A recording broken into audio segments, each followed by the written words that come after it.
I am Sudarshana along with Sri Vedaram as an MOC of this technical session too.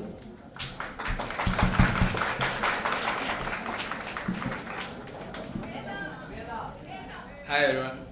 It is quite interesting which is about the unlocking new levels in online gaming. I request the student moderator Gunalan to escort the session chairman CAAS dear Sakiti ma'am to the dais. Give an applause everyone.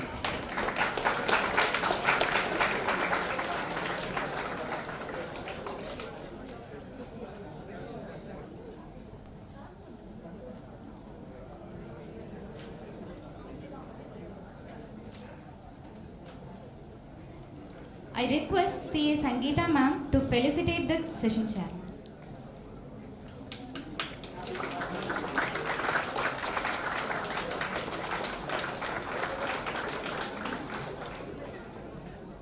Thank you, ma'am. Let us now invite the paper presenters of this session to the dais. Ms. Jnana Soundarya, Mr. K.S. Krishna, and Ms. Nilamuri.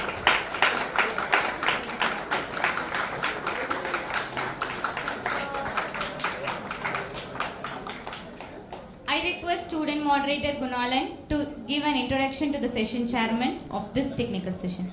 Good afternoon, one and all. I am Gunalan, member of Kumbakonam Segas. Let me introduce chairman of this session, CA Shahiti ma'am. CA Shahiti ma'am is a practicing chartered accountant hailing from Vijayawada, Andhra Pradesh. A student life which is full of national awards and achievements in academic and extracurricular activities also includes her active association with the ICA right from the beginning. A flamboyant speaker who, as a student, was an organizer cum paper presenter in various state, national and international level conferences held by ICA. Her spirited involvement with the institute after becoming a qualifying CA is also observed in many students and member conferences.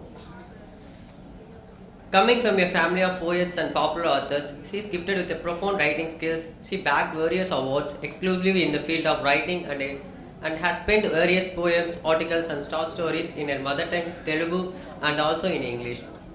A diploma holder in Andhra Pradesh traditional classical dance Kuchipudi, she performed on many prestigious daises from the age of 6. Joining her father as a second generation practitioner, she now balances her role as a mother, a professional, a dancer and also a writer. Thank you.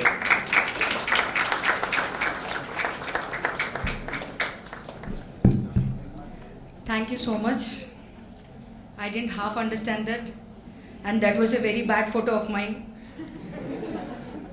Good afternoon.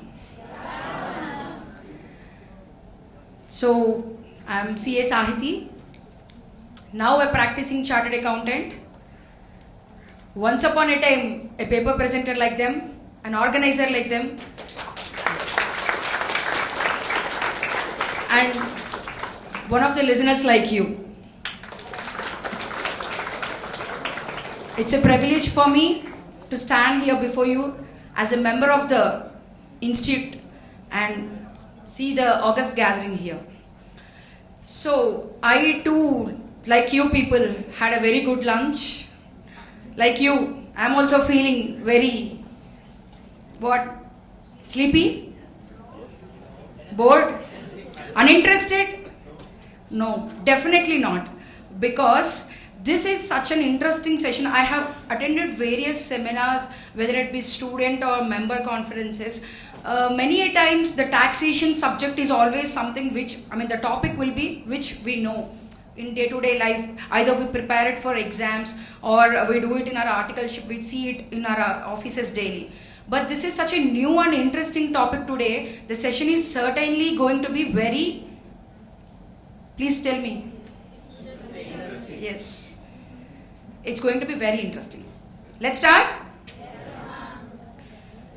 What is online gaming and all these things? Let's leave that to the speakers here. Let us understand why it has become popular. What is the reason online gaming nowadays has become so popular? In a span of only few years, India has seen an exponential growth in the online gaming industry. Am I right? which started as a mere small-sized habit for only a section of people, now has flourished and evolved as this amazing booming industry, which is widely estimated to add around $300 billion to India GDP by the year 2027. Is it a small figure? Why so much popularity? Why? What are the factors that led to the rise of gaming industry in India? Let's just, you all, yes, the speakers here are very enthusiastic. Let me have my few minutes of time, then you can make your presentation. So, the first things, improved internet connectivity. Am I right? Back in my day, when I just cleared my IPCC and I was a very enthusiastic IP final student, I for the first time went outside my hometown and joined a coaching institute. My father, being a CA himself, made sure that I had everything. My greatest gift was a 2G connection 12 years back. Do you guys even know how valuable 2G was a decade ago? You all have 4G and 5G. You don't even value the internet you have today. I know, we for a matter know, sir knows how valuable internet was a decade ago. So 4G, 5G, high-speed internet connections are there. Next thing, affordable smartphone, prices of smartphones and data usages, data schemes. There was a time when my husband and I used to say, let us not download this image. My data will be over. I am done for today. I am not downloading this song. Today, do we have that problem? Do we have a problem to buy any smartphone? We're just thinking, what are the features? Which is the latest version? Am I right or not? Affordable prices of smartphones and data schemes also. And third most important thing, COVID-19 lockdown. Right? COVID-19 lockdown period accelerated the adoption of online gaming industry in India as a virtual entertainment. Lot of idle time in lockdown hours made people think, why should we pursue this only as an entertainment? Why not we make it a career option? This shift of change in this shift of perspective in people, like let's do the let's game online for entertainment and let's earn also. This shift in perspective of people made the government get involved. Where there is money, there should be a restriction, a legislation. Am I right or not? A regulatory supervision is required whenever there is economic impact. Am I right or not? So, the Income Tax Act 1961 has all along ensured that any income received by any SSE by the way of winnings from lotteries, crossword puzzles, horse races, card games and similar types are taxable. There is a specific tax section for that to tax all these things. Section 115 BB and the corresponding TDS section is section 194B. Earlier, online gaming was also a part of this because this comes under the similar activities definition. Yes? Now, after the growth in this online gaming industry, the government now decided, the legislature last year, via Finance Bill 2023, decided to introduce a new section exclusively for online gaming. Are you following the difference? For taxing winnings from lotteries, crossword puzzles, etc., there is section 115 BB. Earlier, online games were also a part of that. Earlier, it was a very small part of it. There was no significance for online gamings. But now, seeing the growth in this sector, the government introduced a new section 115 BBJ from last year. And the corresponding TDS section is 194 BA. Am I right? Yes. So, this is the introduction. Now, let us see how our speakers will take us from here. Okay? Before they start, I have a small request to all of you. I, for a reason, know what it takes to participate in the event, make a presentation, sit before all of you and speak, with such a boldness. So, let us respect the speakers, listen to what they have to say, and at the end, let's encourage them with a big applause. Are you with me? Yes. So let's first invite the first speaker, Ms. Gnana Soundarya, to make her presentation.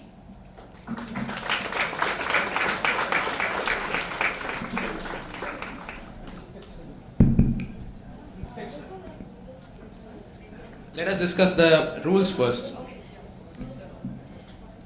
Before getting into the presentation, we hereby inform about the timings of the presentation and the warning bells. Please listen carefully. One ring will be given on the 10th minute, and 2 rings will be given on the 13th minute, and 3 rings will be given on 15th minute. So request all the paper presenters to be strict to the time given for you. Let's begin the technical session. Ms. Gnana Soundarya is going to present the paper on the topic Taxability on Online Games, Section 115 BBJ.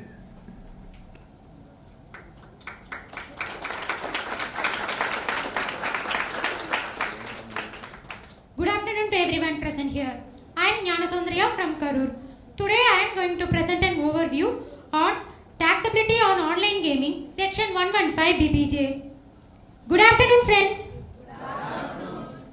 Are you guys feeling sleepy after heavy lunch? Shout hooray! Hey, what is this? Come on, louder. Kadavule! Shout hooray! Kadavule!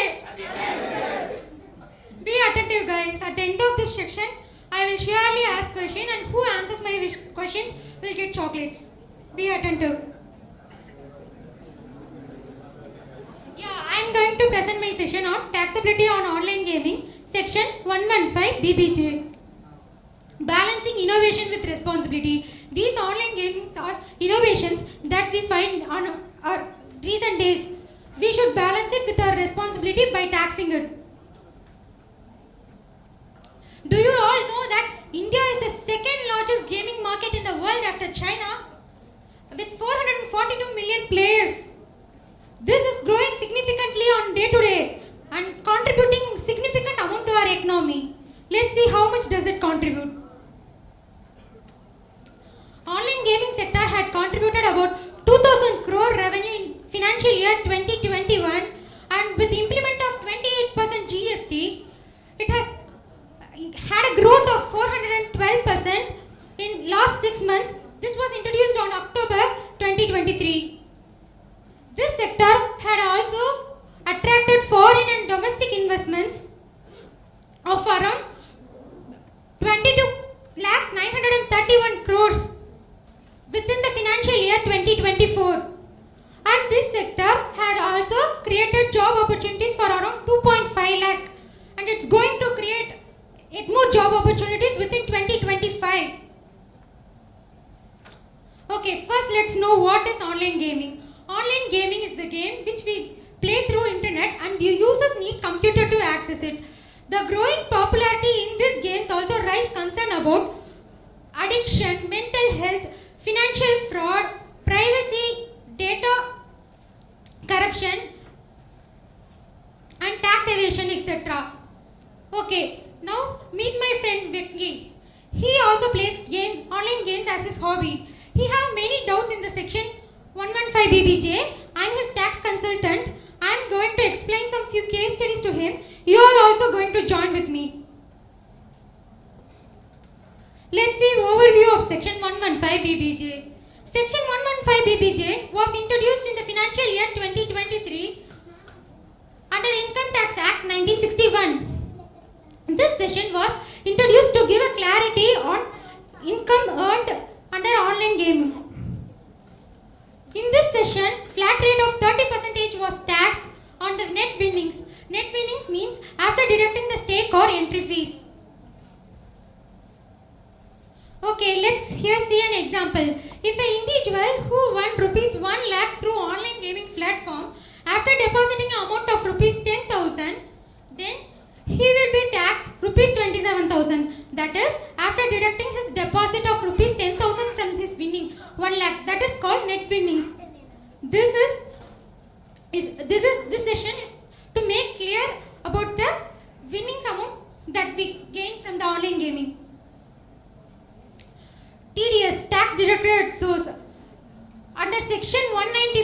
2A of Income Tax Act 1961, the game conducting platforms need to deduct TDS before distributing the amount won by the players. Let's see a case study to understand this TDS better. PQR is a gaming industry who conducts several games in the financial year 2023.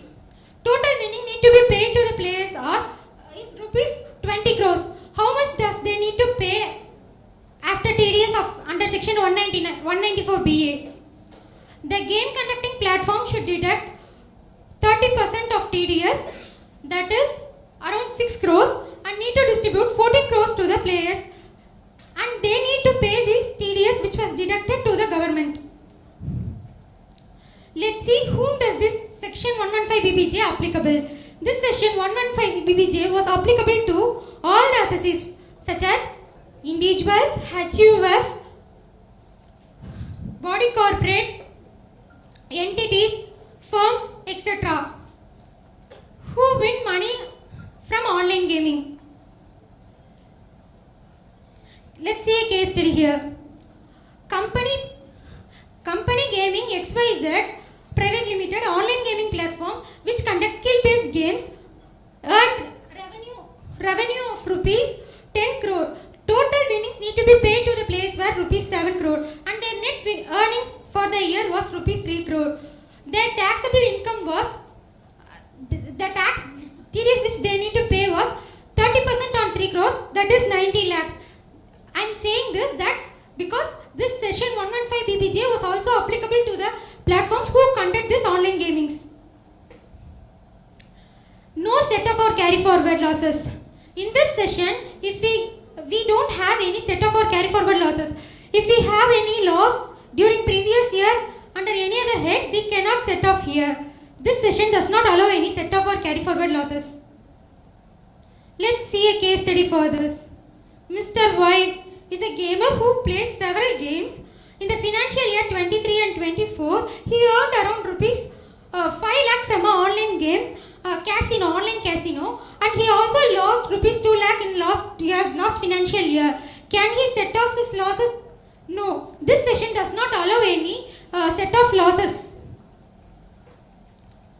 No exemptions or deductions. This session does not allow any expenditure or allowance to be allowed under such income, and deduction of chapter 6A is not applicable, and adjustment of unadjusted basic exemption is not permitted against this section. Let's see example. If X has incurred 15 lakh expense for electricity, hardware maintenance and gaming tools, can he deduct these expenses from his net winnings? No, he can't. This session does not allow any deductions. This section 115 BBJ does not allow any deductions from the net winnings or gross winnings. Let's see the summary. In India, section 115 BBJ was introduced through the Financial Act 2023 under Income Tax Act 1961. This is introduced to give clarity regarding the winnings earned through online games. This session is applicable to all individuals, HUF, companies, entities, body corporate, etc. In this session, tax rate is applicable at a flat rate of 30%. It's questioning time. Do anyone have any doubt in my presentation? You are telling 115 BBJ is applicable for developers of online gaming also. Yes, sir. And TDS rate is 30%? Yes, sir. 30 or 10? 30%, sir. Before this introduction to this Finance Act 2023, there was a threshold limit of 10,000, but now it was removed, sir. Both the tax rate and TDS rate are same. Okay, now let me question you all. If anyone knows the answer, they can rise and answer my question. They will get a chocolate. Under which section does winnings from online gaming is taxed under Income Tax Act 1961? Someone should stand up and answer. Yes. Please tell me whether it is capital BBJ or small BBJ.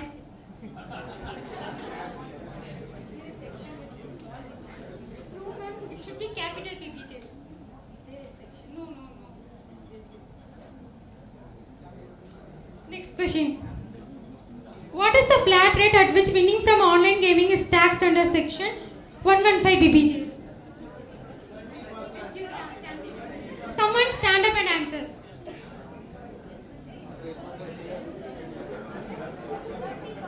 Yes, you are right.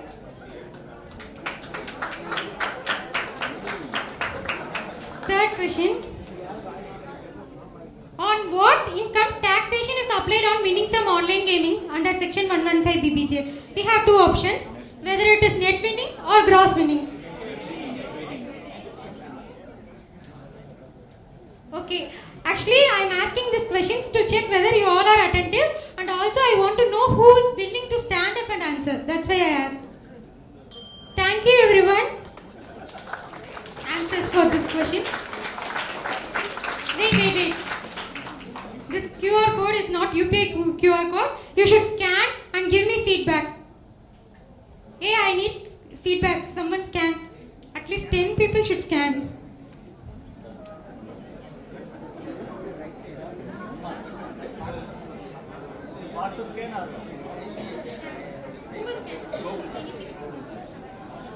Thank you guys. Thank you for your attention. And thank you for this opportunity.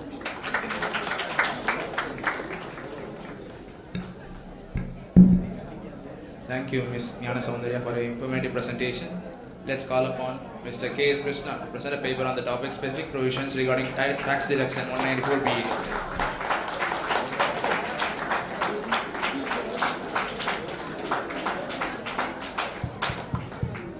Hello everyone, and a very warm good afternoon to all of you present here, and session chairman and the SICASA committee and my fellow CA students. And today I have chosen a topic 194BA, that's online gaming taxation. And let's see. So the session topic is special provisions regarding the tax deduction under 194BA, unlocking new levels in online gaming. And my fellow co-participant Jnana Sundara has explained everything about the online gaming industries. Let me explain some what online gaming means. Everyone has a misconception that online gaming is just like Dream11, MPL and all, but that's not limited to that. If you play chess, carom and everything in an online game, it's also online gaming. TDS will be applicable for that also, and the game of chance and the game of skill both are covered under the TDS section. And it an overview of online gaming industry is market and the number of gamers. India has a very large number of players in the world, and real revenue from real money gaming. So government came up with this provisions, like if you are playing with your real money, it should be taxable. And earlier it was operated in the grey market area. Now after the taxation, it's well regulated. An overview on 194BA. Like everyone knows that TDS, it's nothing but the tax deducted at source. What's mean by tax deducted at source? Like if you are earning an income before a disbursement to you, the tax will be deducted by the deductor and deposited with the government. Why this was introduced is to expand the net tax base and to regulate the market, which has a very high impact on the financials of Indian economy. So online gaming it's a very exponential and ever-growing industries. To tax it under, government introduced the section 115 BPJ, and the tax will be deducted under section 194BA. And the tax rate will be 30% of the net winnings. Like provision, like everyone after seeing these provisions would skip the provisions, would skip the 194BA. Let me explain it in simple terms. If you are playing an online game, you will deposit some money before playing. That will be a deposit. That will be known as a non-taxable deposit. Why it's non-taxable deposit means, earlier it was taxed by the government and it was deposited in your account. You are just transferring it to your MPL or a Dream Loan account. That's why it's a non-taxable deposit.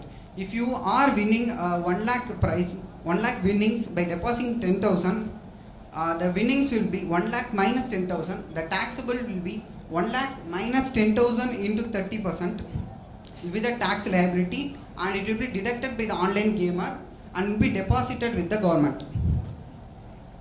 So as we all know that we are account students, let me explain it in our way. It's an aggregate amount withdrawn. So aggregate amount of non-taxable deposit, net winnings, closing balance and opening balance.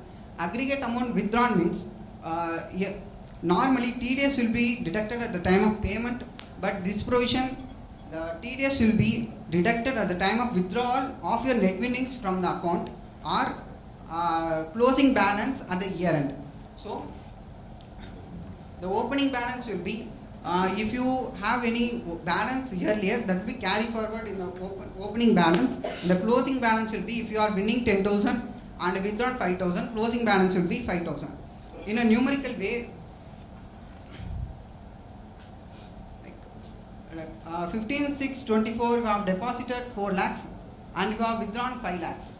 So the closing balance 50,000. The tax liability will be 5 lakh plus 50,000 minus 4 lakh plus opening balance. As it was earlier tax, so opening balance will be deducted. Net winnings will be 1,50,000. So tax rate is 30%.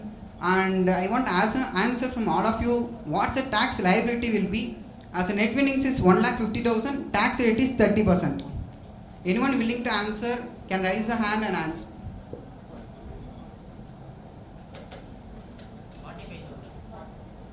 It's a correct answer. What is clap? So you are having a like you are playing a game. You can definitely withdraw the winnings infinitely during a financial year. So the TDS will be deducted every time you withdraw the tax. Like if I have withdrawn 1 lakh earlier and the next time 2 lakh, the TDS will be deducted and on that 1 lakh. Another 2 lakh will be like as you have already deducted the tax earlier 1 lakh. So that to avoid the double taxation, 1 lakh will be deducted from that 2 lakhs. So 1 lakh into 30%, 30,000 will be the tax liability. Let's see another example for this. So the 15,624, 4 lakhs and 5 lakhs. So in first withdrawal, the tax liability will be 5 lakhs minus 4 lakhs. 1 lakh into 30% and 30,000, as it will be taxable at the year end also. So net winnings will be 5 lakhs plus 8 lakhs, 5 plus 3, 8 lakhs, and the closing balance of 5 lakhs. And the opening balance will be deducted, and the non-taxable deposit which you have deposited will be deducted from this. It's a 5 lakh. So 8 plus 5, 13 minus 5 lakh plus 0 plus why the 5 lakh is red color? It's to avoid a double taxation. As earlier that 5 lakh was already taxed. It will be deducted now. The net winnings will be 3 lakh, and the 3 lakh into 30%, 90,000. So this is how the 194 BA works, and the TDS will be deducted. So you may ask the question that if a gaming company, online gaming company, gift me a car, how can I deduct the TDS? How will this section operate? So if you are winning, if your winnings are in kind, then also TDS should be deducted. TDS should be paid by the winner. So the online gaming company has nothing to do with the car. TDS should be paid by the winner and deposited to the government. Online gaming company has to ensure that he has deducted the TDS. Then only the winnings will be dispersed to him. So if an online company, if an online gaming intermediary purchase the car and given to him, the purchase price will be the winnings. if he online gaming intermediary is a manufacturer, then the sales price will be the net will be the taxable winning. It's a car, a bike.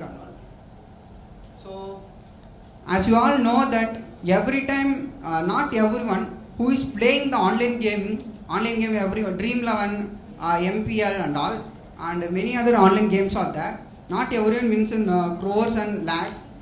Many of us, like, I know everyone here would know about the Dream 11 and Dream 11 MPL. Most of us would have played, most of us would have won.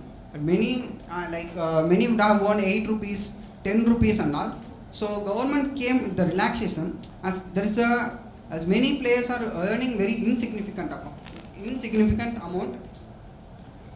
The net winnings, if you are earning rupees 100 as a net winnings in a whole year, there will be no TDS, and tax will not be deducted if you are earning less than 100 a year, and TDS deductor, that say MPL Dream 11 will be liable if your earnings, if your tax liability is not sufficient, if your cash balance is not sufficient. For example, if you are earning 100 in first month, there will be no TDS, and the second month if you are earning 120, there will be 220. That's more than 100 in a financial year. So tax liability will be on the 220, and TDS should be deducted on the 220.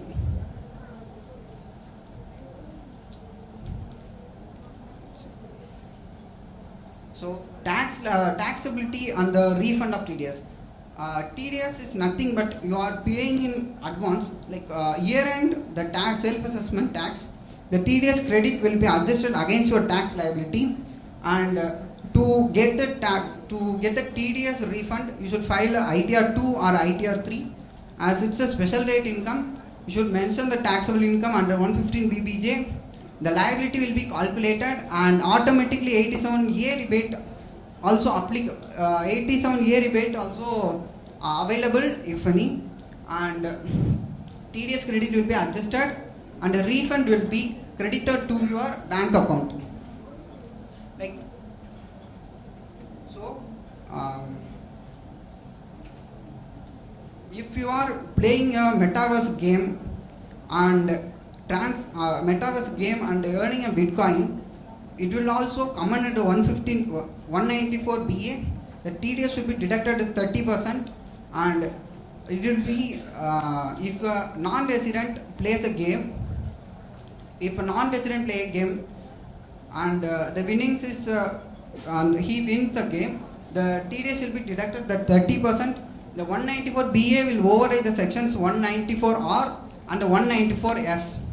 So these two sections will not be, these two sections will be overridden by the 194 BA.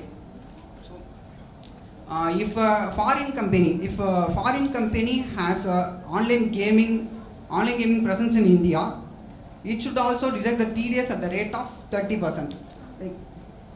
Let's see how these regulations have impacted the online gaming industry in India. It has increased the compliance and administrative burden to the online gaming intermediaries. The enhanced transparency and regulations by introducing 194 BA, the government has enhanced transparency and fair market for the online gaming. As it was earlier, it was just a grey market area. Some unregulated financial frauds are happening. Now there's a new revenue generation for the government, and a potential negative effect on the small operator, as they have very small administrative, and they don't have any infrastructure for the TDS deductions and all. And in the long run, this regulations will encourage the industry growth, and it will be encouraging, and it's a role model for all other countries around the world to follow this, to deduct the TDS in their respective countries. Thank you, Kumbakonam branch of SICASA and SARC. esteemed session chairman and my fellow CA aspirants.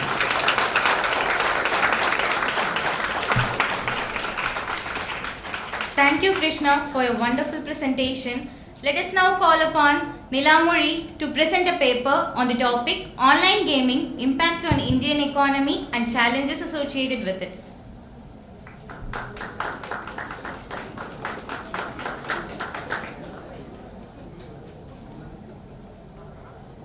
Good afternoon all. I am Nilamuli, currently doing my first year articleship in V. Narayan & Co. I am extremely delightful and grateful for this opportunity to present you all on the topic Online Gaming, Impact on Indian Economy and Challenges Associated with it. My aim with this presentation is to get you all an insightful knowledge and information on the online gaming impact on Indian economy, the challenges associated with it, and how it is related to us, the CAs. So before we move on to the topic, if you have seen the movie The Matrix, it shows that the whole universe is a part of a gigantic video game. Whatever the possibility of that, it is undeniable that the evolving metaverse has engulfed us. So it has potential beyond mere entertainment and also provide economic benefit to India. So it is just right not to be a part of it, but also to be on top of it. Now let me start by giving an overview of gaming industry in India.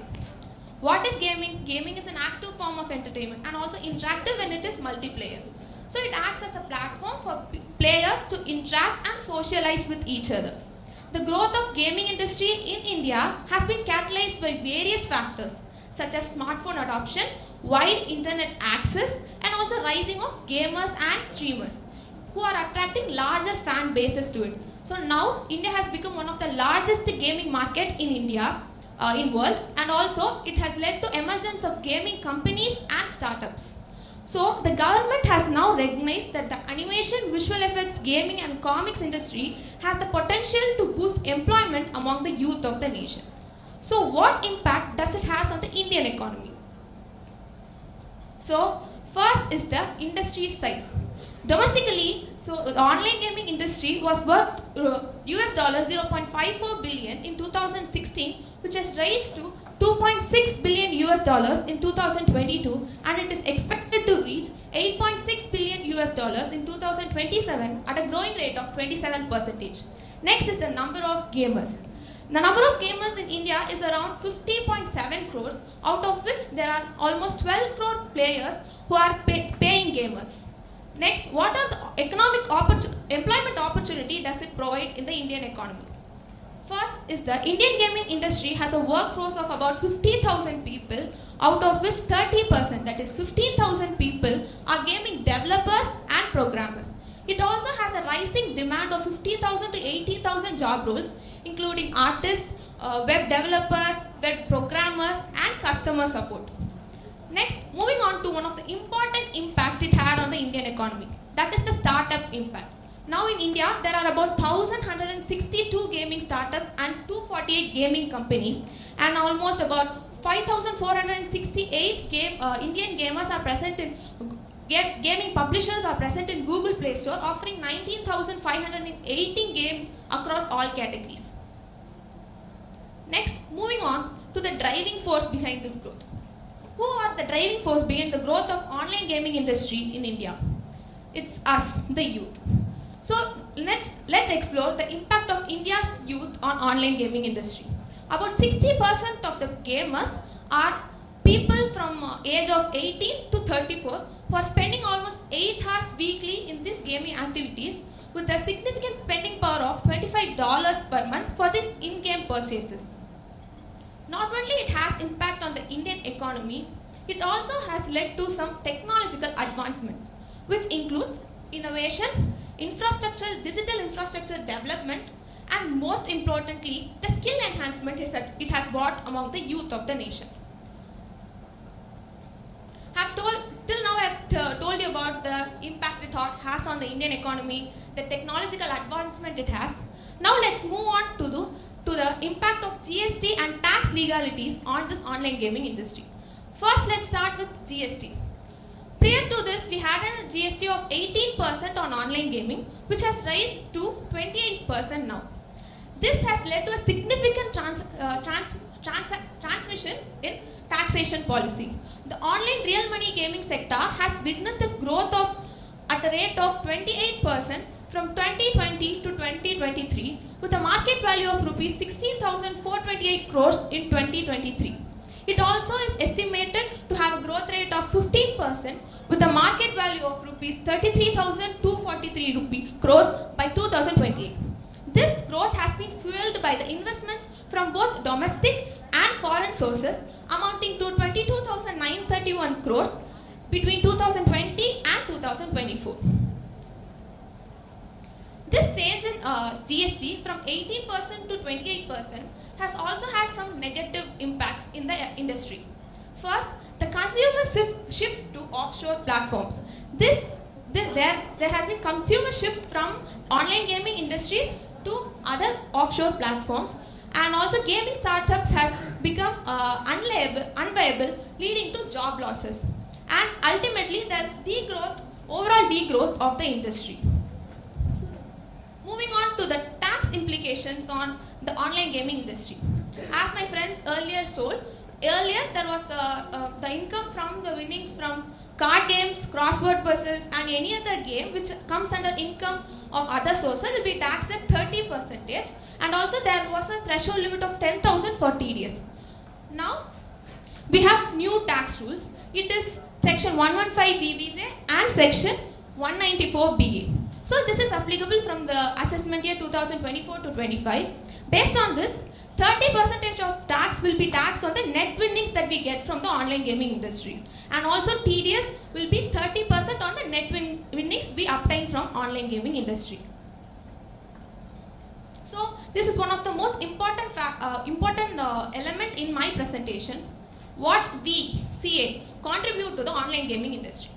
We play one of the major role in this online gaming industry. Some of our key responsibilities include financial planning and auditing, tax compliance and advisory, and corporate governance and risk management, and finally legal and regulatory compliance. First, starting with financial management and planning. We help in planning and financially managing the operational cost, budgeting and forecasting. We also help in investments and fundraising, analyzing the overall profits of the company in the market. Next is the audit and financial reporting. CS helps in conducting an audits and also effective internal controls, and also help in the compliance with the standards.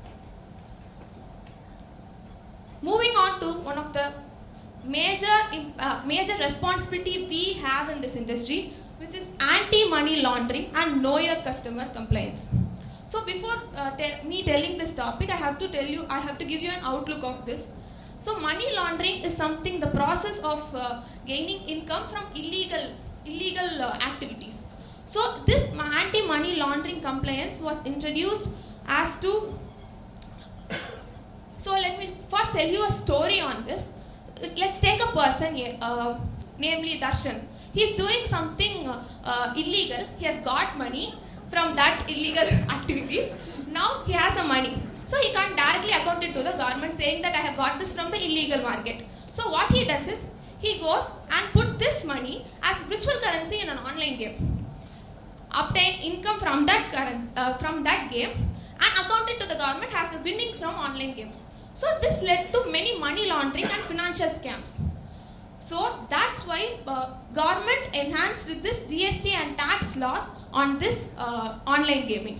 So VCS assists the gaming platforms in maintaining anti-money laundering systems, and also ensuring that the player identities are verified, and also help in identifying any suspicious transactions are throughout the online games. Lastly, we help in regulatory compliance and legal issues.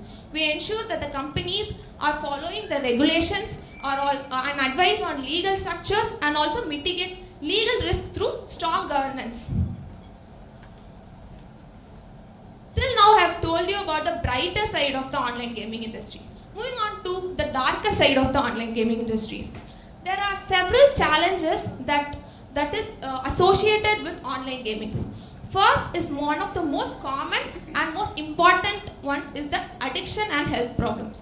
Long hours of playing game can lead to addiction and also it can lead to physical health concerns. Next is violence and aggression.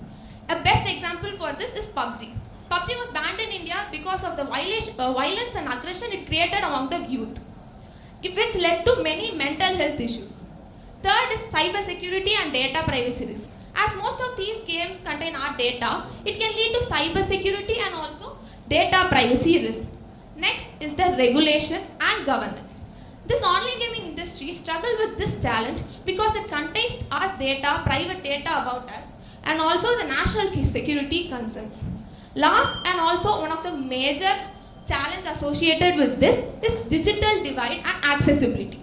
Even though technologically we have been improved, we are fastly growing, there is also a certain part of India where they don't even access internet. So this significant population they don't even have access to this online games. So these are some of the challenges associated with online games. But after this, we have some of the psychological effects. These psychological effects has both sides, positive side and also negative side. Let me tell you by giving you an example with the us CA students. So first is stress relief. If I take example of me in this, I used to play Among Us. I used that game, online game, as a way to relieve my stress during the exam preparation. But once I started getting more into it, it was the reason for my stress. It became a reason for my stress itself.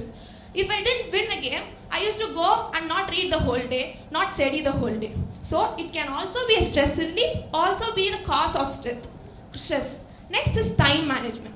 Time management is something which is so important for us CA students. There are several online games which helps in managing time, but sometimes these games can be the cause which hinder the time management while preparing for exams. Next is social skills. As most of my introverted CA students would agree, we as CAs, we can use these online gaming platforms to interact and socialize with people among our age or elder or younger generation. But this gaming can also isolate a person from a real world and can keep him away from the real world and only live in a virtual world. So lastly, I would like to finish it by telling the security concerns that, as I have discussed earlier, some of the major security concerns in this online gaming industries include data privacy and fraud prevention and cyber security. So these need to be taken care to increase the rapid growth of gaming industry in India.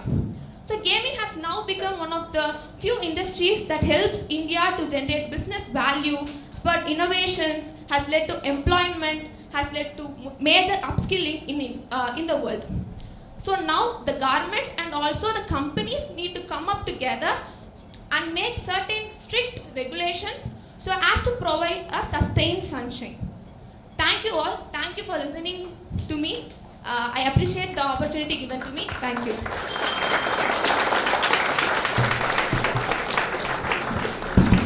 Thank you, Niramari, for your amazing presentation.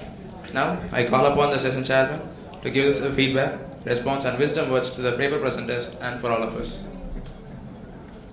First of all, let us give a big round of applause for all the speakers.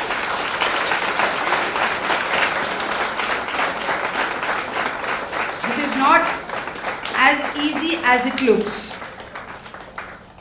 I have come with a 4-page notes, highlights, to talk to you guys about it. So, well done all of you. Nice presentations, the way you spoke, your PPTs, everything is perfect. Don't judge me for judging you. I had to give something which I said, just simply put the burden upon my head so that he'll look good in your eyes. Anyway, I'll be leaving, that's why he gave it to me. Well done all of you, all three of you. Okay, now back to topic. Online gaming, like our friend said, the act of playing a video game or a mobile game or any other game through a computer, a console, like that, mainly connected with the internet. You should be connected to the internet while playing. Okay? Right. Online gaming in India operates within a legal framework that distinguishes between the games of skill and games of chance. What is game of skill? What is games of skill? It requires skill. Online chess. Yes, like the speaker said here, the games which involve your talent, your skills are games of skill. Game of chance. Yes, pure luck. It is not related to any kind of skill. I'll simply light a candle, put it in a window and say if the candle turns off, you will get 50. If it stays on, I'll get 50. Is it a game of chance or skill? So, India has a legal framework for this online gaming industry. A landmark judgment made by Sri K.R. Lakshmanan back in 1996 laid down the guiding principle that the games primarily dependent on skill are permissible, while the games of chance are prohibited. Types of games that are legal in India, let's talk about it first. Esports, they include professional players also. You want to know what esports are? How many of you play PUBG? I don't know, the third speaker actually said PUBG is it still banned in India?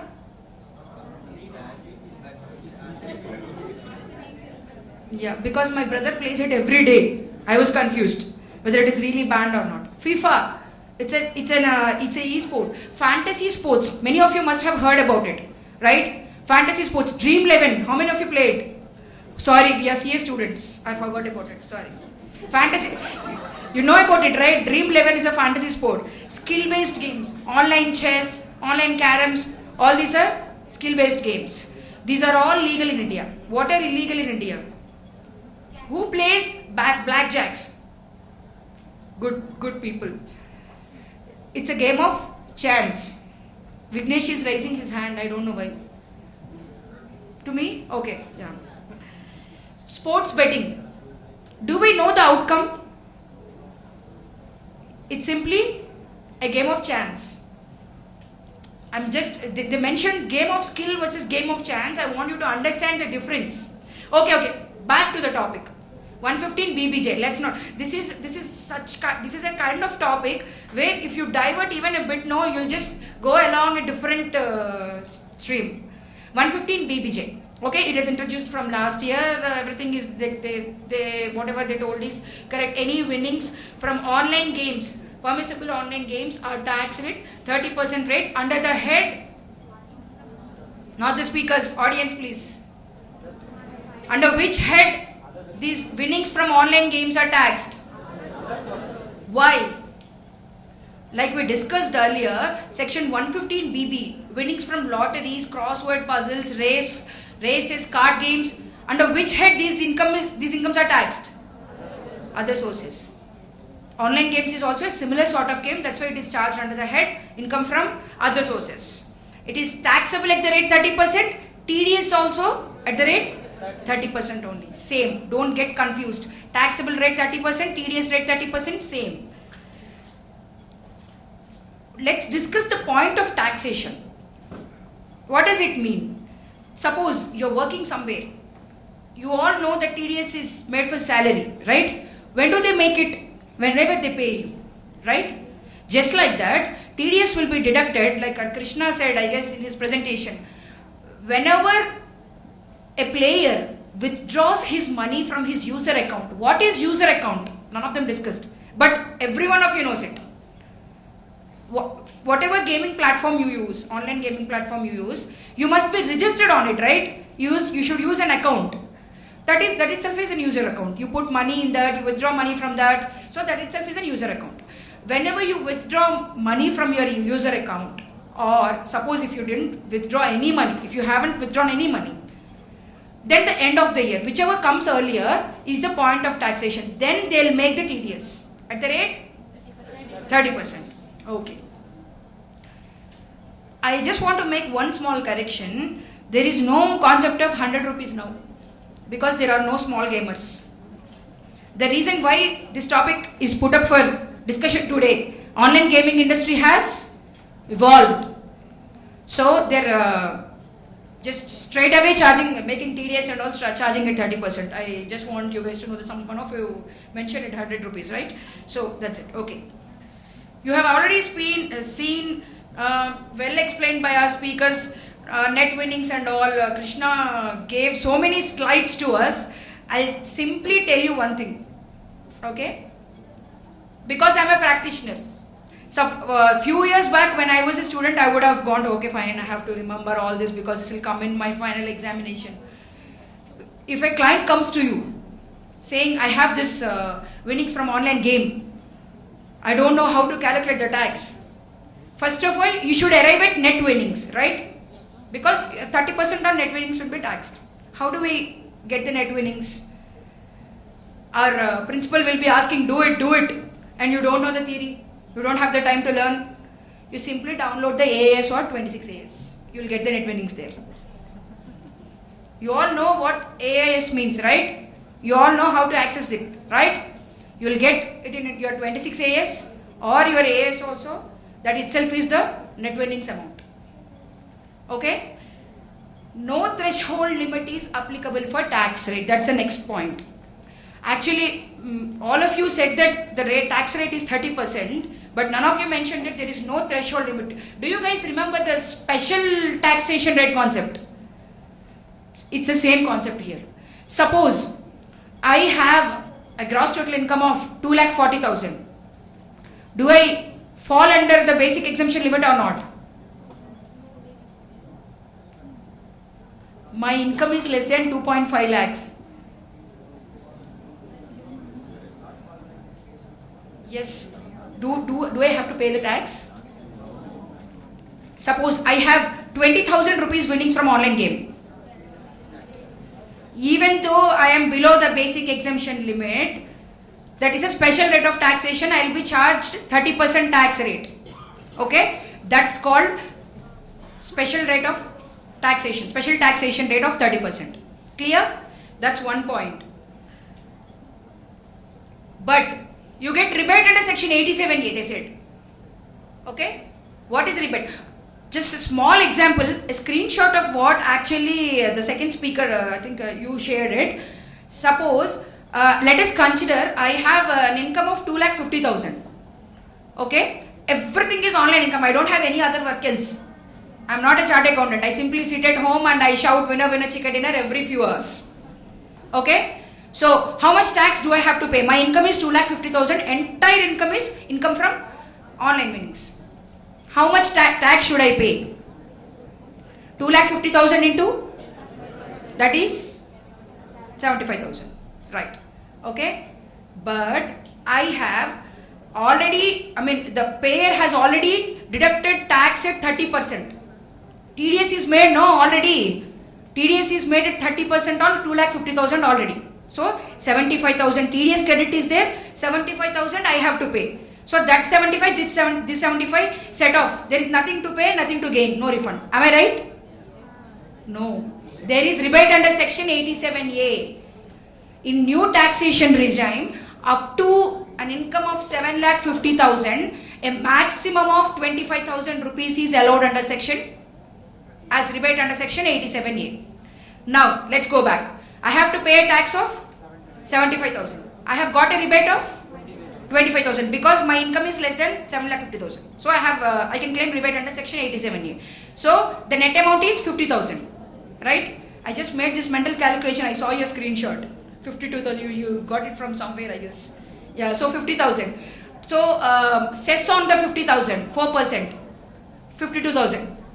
And you can add the interest, it will add up to around 3,000 or so. So the net tax payable by me will come at 55,000. How much TDS credit do I have? So, do I get a refund or do I get to pay the tax? Yes, I'll get around 19,000, 20,000 refund. So, from no refund to getting a refund of 19,000, there lies the crux of rebate under section 87A is applicable. All the three speakers have shown in the presentations. No, you should understand the importance of that. Suppose I have an income of 8,50,000. Okay, in that only 2,50,000 is online income, online gaming income. Rest of the income is any income, say salary income or any other FD interest, anything. Do I get to claim 87A interest? I mean rebate? Can I claim the rebate under section 87A when my income is 8,50,000? Why? Because it is more than? Correct. Then I get to pay the full tax. My tax will arrive around 90,000 or 91,000. I can claim the 75,000 TDS and then rest of the 24,000, 25,000 I have to pay. Okay? Clear regarding that? I just wanted to mention that clear that 87A rebate point, that is one point. And one more.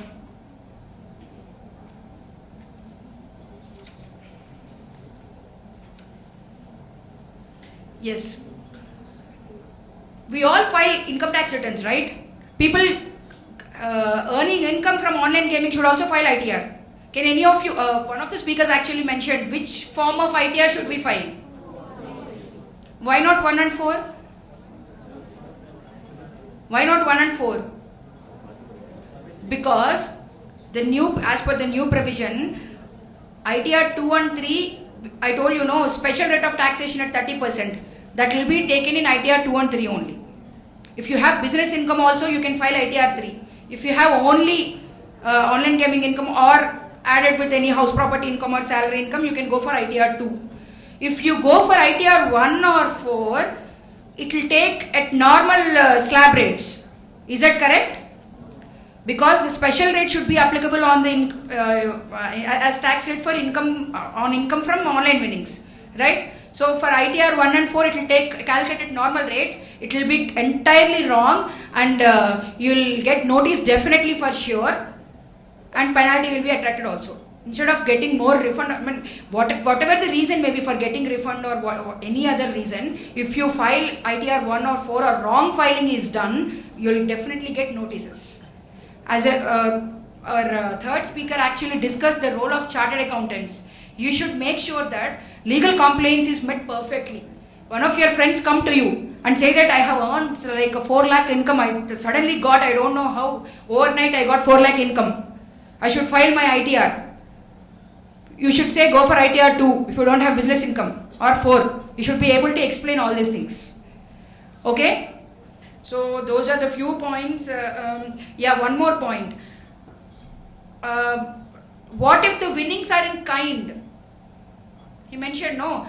Krishna said that if the winnings are in cash, the payer will deduct TDS. What if the winnings are in kind? Suppose I suddenly won a 20 lakh rupee worth car.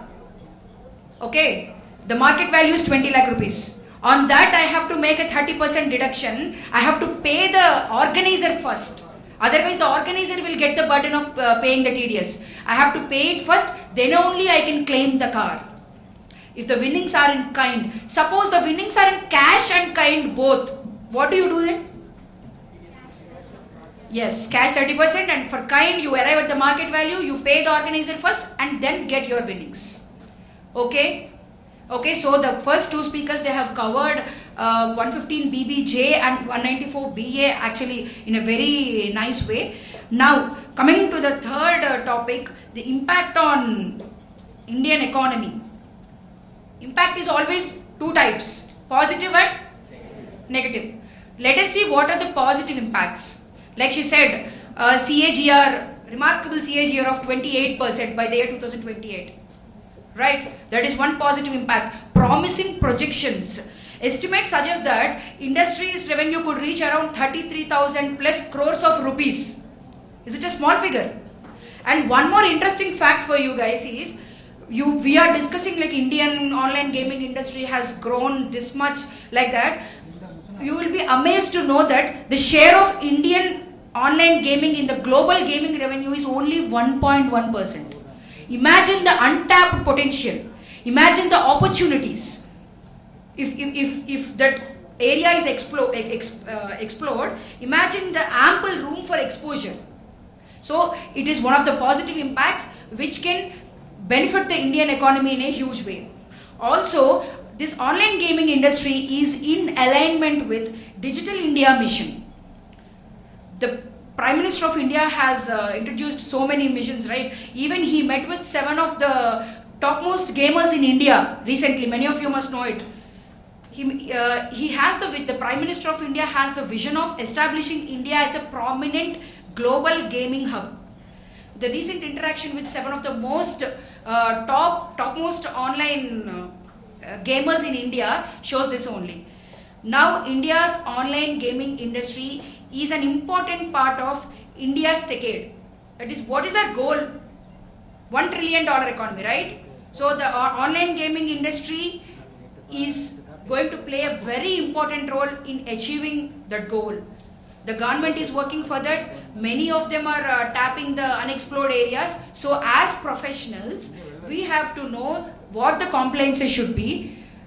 I don't know about financial management and planning. The role of chartered accountant, she said we should have an idea on financial management and planning. I don't know how we do that, but definitely we should do the KYC complaints. We should assist the government in doing that AML and KYC complaints and all. So as professionals, let's improve our knowledge on this new area. You may say that you are all us students only. We don't have any need to know this. If our principal gets a client, then only we'll explore this area. Don't think like that. Okay? The distance between a pass and fail is just one attempt. So I hope that you all turn into professionals soon. You should explore this. Is a timer given for me also? I just heard a ding. No. Oh, sorry. Yeah. So you are also part of this professional fraternity. So explore new areas, improve your knowledge, attend sessions like this. Institute is doing so much for us. Your Sikasa has done so much. They actually brought us all the way from Andhra Pradesh to here to speak on this. So a big round of applause for Kumbakonam Sikasa. Thank you so much for having us. Thank you speakers. Thank you audience. If you have any queries, I'll leave my email ID with the Sikasa team. Please reach me there. Okay? I won't take much time. Thank you. Take care all of you. Thank you, C.A. Sakiti. We learned a lot today on online gaming. Not only because of you, it is because of our students also. And congrats to all the three. And so we have got 3 paper presenters. And the best paper presenter of the day is B. Nilamuri.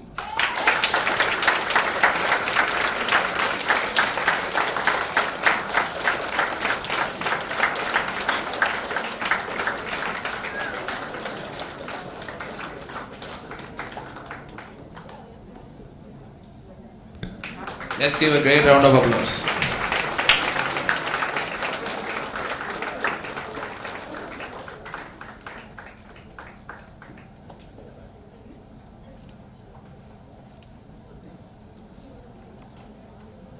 The next one is promising paper presenter, and it is Jnana Soundarya.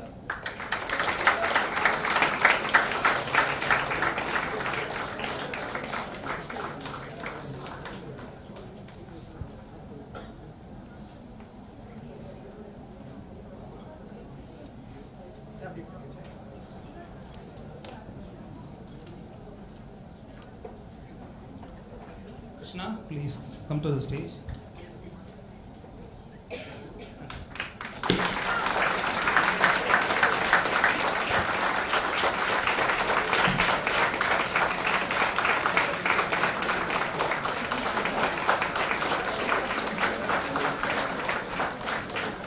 Now I request C.A. Sangeeta ma'am to honor our session chairman. I'm sorry for not giving your popular guy a prize, but I have my reasons. I have given sir the markings also. Nothing, just a matter of few marks, 1 or 2 marks only, because I was supposed to mark your different things, process. So all the very best to you also.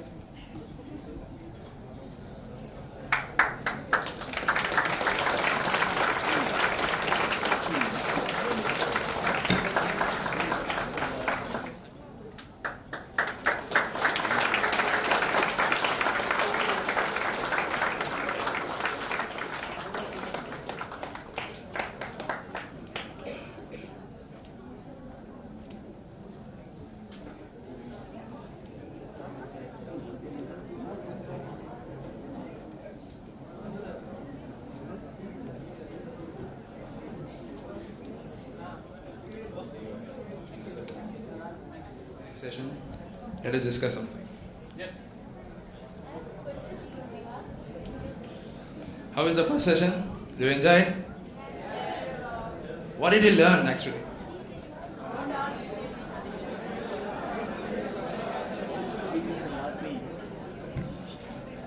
No chorus. If anyone answers, I give you a chocolate. Good afternoon to everyone present here. I am Veda along with Chaitanya as an MOC of this special session on the topic capital market investment opportunities in the new era. It is highly relevant as we navigate through rapidly changing economic landscapes and technological advancements. As we step into a new era, these advancements are reshaping the way investors approach risk, returns, and growth.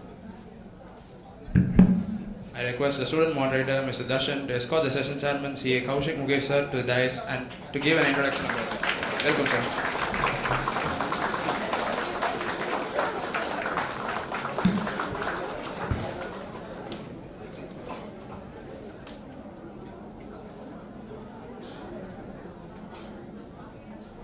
Good afternoon, all. CA Kaushik Mukesh sir is a practicing chartered accountant engaged in the practicing field of company law, insolvency and bankruptcy law, foreign exchange laws, and regularly appearing before the National Company Law Tribunal for a corporate restructuring as well as company law and insolvency law. He has more than 10 years of experience in practicing corporate law and he is the teaching profession for last 8 years. He also the members of other professional institutes like ICMAI. Mr. Kaushik Mukesh sir has authorized several books for students and for professionals on the various topics of company law and insolvency law. He regularly contributed for articles on various corporate matters in professional journals and he is a speaker on company law, allied laws, insolvency law and various professional institutes like ICAI, ICMAI, ICSI. Mr. Kaushik Mukesh sir has secured 7 exemptions out of 8 subjects in CA final and he is an inspirational teacher at all the levels of CA, foundation, inter and final and covered 50,000 plus students for various states like Andhra Pradesh, Tamil Nadu, Telangana, Karnataka, Kerala and many more. Mr. Kaushik Mukesh sir has reached many other thousands of students and professionals through his YouTube channel named CA Kaushik's Pathashala. He made remarkable impact on thousands of finance enthusiastic in the form of his capital market sessions across all over the states and including Tamil Nadu and Karnataka. Thank you. Sir, the dais is yours. Exactly. I call upon CA Vijay Sadhi sir to honor the session chairman.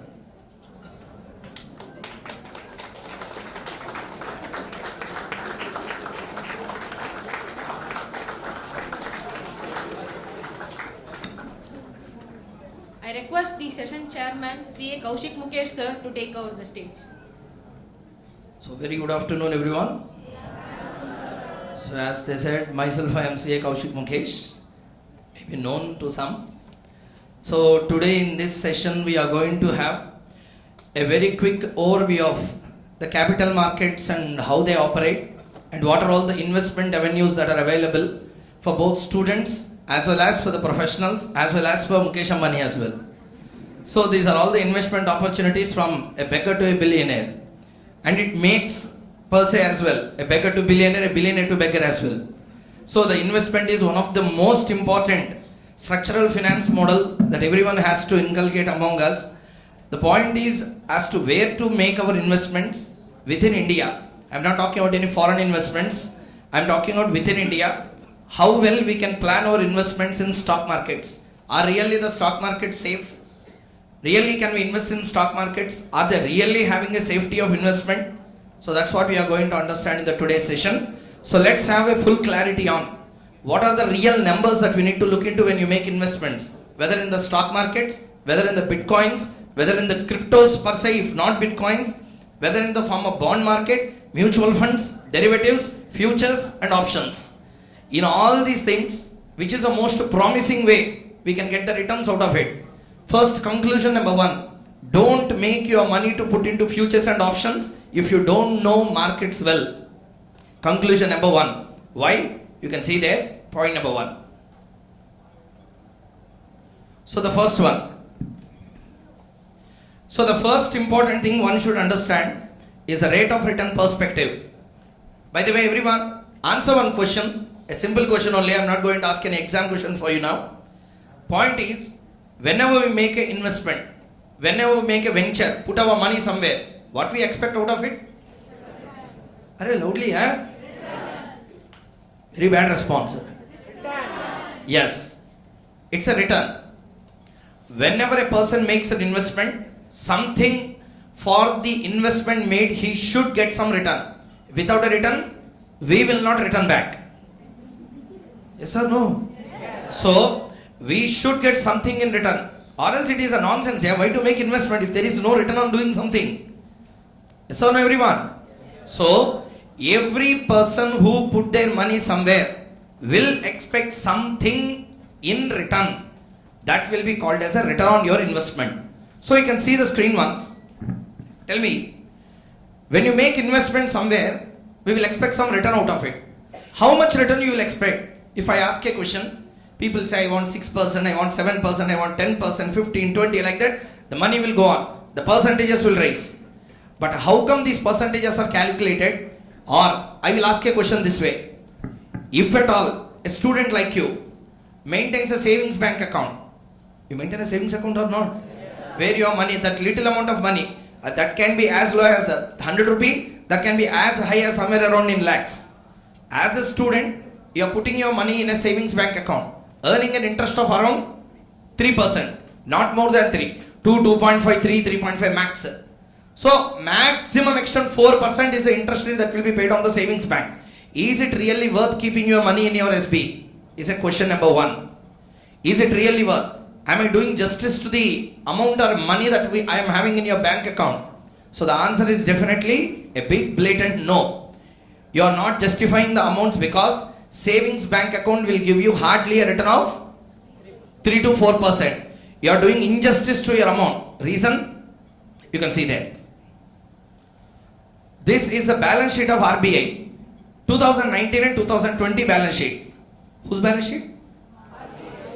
RBI's balance sheet. Okay. Second, this is RBI balance sheet for 23-24. Might be numbers may be very small, but I will explain what is there inside. I am going it back. See there. Whenever a person makes investment, how much return do you want? If I ask a question, you will tell 6%, 8%, 10, 12 like that. How you are getting those numbers, can I know? For example, any person wanted to make any kind of investment. I wanted to make an investment of, for example, 5 lakh. I asked, how much return do you want? Then you might set some return, 15%, 10%, 12%, some number we will tell. How you got that number? How you arrived at? The question will come out wrong. How you are getting that percentage? 10%, 12%, 5%, 6%. Number 1, how much minimum ROI India has to generate? I repeat one more time. How much minimum return on your investment India has to generate? Minimum. When I say return, I am talking about minimum. Say for example, sir, I am putting my money in FD. FD is giving me 6.5% to 7% interest. Is it correct? Absolutely it is wrong. 100% it is wrong. Reason number 1 I will tell you. Rate of interest is very less. 7% is not a big interest rate. Point number 1. And very important number 2, there is a TDS on interest. And very important third one, it is below the par of what you need to actually get. I will give a small example. You can see the screen. Before even going into the balance sheet analysis, I wanted to show this. See the historic data of inflation in India. Numbers are visible? I will read out for you. 2019, India's inflation, I am talking about CPI. What is CPI? What is that? Yes. What is CPI? Yes, we are talking about the consumer goods. Normally for you and me, not wholesale, consumer point of view, what is the inflation in India? I wanted to buy a car. car prices are getting inflated every year or not? Those inflations will be coming. Starting from as low as 1 kg potatoes, ending with the retail purchase of Boeing flights, everything will be coming under the CPI index. So let's have a look into that. 2019, 3.73% is the inflation rate in India. 2020, it went up to 6.62. You know the reason? Obvious. 21, it came up to 5.13. Next one, 2022, it rose again to 6.7%. And 2023, why 22, 6.7? Guess? Shall I tell you? Ukraine. What Ukraine? That resulted in inflation of oil prices in India. So because of that, that has started. Okay, again it came to 5.65 in 2023. Do you know what is inflation today? By today, October 2024, I did not put there, it's around 6.13% now. How much? Reason? Elections. Unstable governments. So, when absolute majority for the government has come, inflation rate has reduced. When unstable governments are again forming, again inflation rate has risen. So the reasons, there are quite a good number of reasons are there why inflation is going up and down like a monkey in India. Not just in India, in all the countries. But the point I wanted to tell, whenever you park your investment somewhere, the first important thing we need to keep in mind, we need to get back this inflation first. Means minimum rate of return on any investment in India should not go below average of this 5. Let's take 5.65, 6.7, 5.13, 6 and 3. Let's take average comes to around 6% here. How much? 5 to 6%, some 5.3, 5.4. So wherever you make your investment, I repeat, wherever you make your investment, minimum return that investment should give to you should not be below 5.5 at least. Mark it 6. From today, wherever you make your investment, ensure that that particular rate of return they are giving will be minimum 6%. If you are putting somewhere which gives a return of less than 6, technically to tell boldly, you are wasting your money and it's not a right way of putting the money in place. Clear? Number 1. Number 2. So 6% is a great return in India. Absolutely that is wrong. Fixed deposit rates were given by the bank. Say for example, I will go with SBI where I am having account and I went into depression long back. So the rate of return or the rate of interest FD, interest rate that the SBI is offering now, as of now, it is somewhere around 6.5, 6.6%. Let's take a grace of 0.4 and tell total it's a 7% interest. FD rate is 7%. Inflation is average of 5 to 6. Now you tell me, it's good investment or a bad investment? Putting money in a fixed deposit is good or bad? I repeat my question one more time for you. Okay?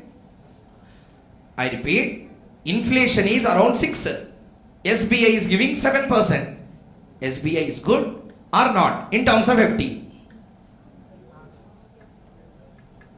Good, bad, medium, good, bad, middle. Good or bad? Now everyone will become angry. I am having FD, what he is going to tell. Now if he tell bad, that means he is doubting my investment. So please don't think like that. Fact is always a fact. Even I am very bad investment, making bad investment. So let us try to understand, is putting money in FD a right choice? 7%, which tackles the inflation. Absolutely answer is wrong. Shall I tell you why? Now let's go back to the story. See here, in the balance sheet of 2019-2020 of RBI. I think you cannot see the numbers, but I will tell. Immediately after the session, you can check online about this balance sheet. Where this is available? RBI website. Annual reports will be there. What reports? Annual reports. In that annual reports, balance sheet will be there. You can take this balance sheet. What is the importance of balance sheet? I will give you a small example. In this balance sheet, capital reserve fund, other reserve deposits, other liabilities, it is not the point of discussion today. Last one is important. What is the last one? Can you see? Notes issued. What issued? Currency notes issued. Listen carefully, I will give you an example. Government of India, especially I am talking about, it's one of its currency machinery, through RBI issues the currency notes in India. Currency under circulation is because of whom? RBI. RBI will circulate the currency. Okay. I will give an example. Forget about remaining numbers. See 1920 number. Financial year 1920. What is the number of notes issued? Can it be zoomed by them? Possible? Not possible? Not possible. TVs are there? Okay. Last number, notes issued. Can anyone see and tell the number for 1920? I will read. Check whether that is correct or not. 26,355.75. Is it right or not? 26,355.75. Adi lakhs, thousands, crores, that is in billions. Though 1 billion equal to? No silencer. Shall I tell you how students answer? I will more experience. Listen. Crores. How many they will not tell? Or they will forget about crores or lakhs, they will forget. The crores. How many makes a billion? Hey. You are testing me? No. How many makes a billion? Yeah. Lakhs makes a billion. How many crores make a billion? Hey. How many crores makes 1 billion? 100 crores makes a billion. I will tell you. In this connection, so many students are there. Na? In one exam, in final AFM, they asked one question on commodity derivatives. They asked a simple question saying 4.74 metric tons of copper commodity was bought. Okay, in this connection I just wanted to tell you 4.74 metric tons of copper was transacted between two persons A and B on MCX, multi commodity stock exchange, where derivatives are transacted, commodities. Students then got a doubt. Ton means 1000 kgs, metric ton means how many? Then they thought metric ton means metric. At least 10 times it will be. Metric ton and ton both are same. That's how ICA frames its questions. Now so many students now came to know. Metric ton and ton are both are same. Metric means a measurement, that's it. So I am asking, what is a ton? Like that here I am asking, what is a billion? No answer, yeah? 100 crores. See there, amount is in rupees in billions. And you can see the notes issued. 26,355.75 billion notes are under circulation as on 1920. So about this what I will get? Sir, I will change the slide. Now you see. See there. Oh, that's not in billions, sir. Don't get fainted. That's in crores, sir. Balance sheet is inconsistent with RBI also. Student also will pay a P&L account in lakhs, balance sheet in crores, sir. Marks in decimals. So see there.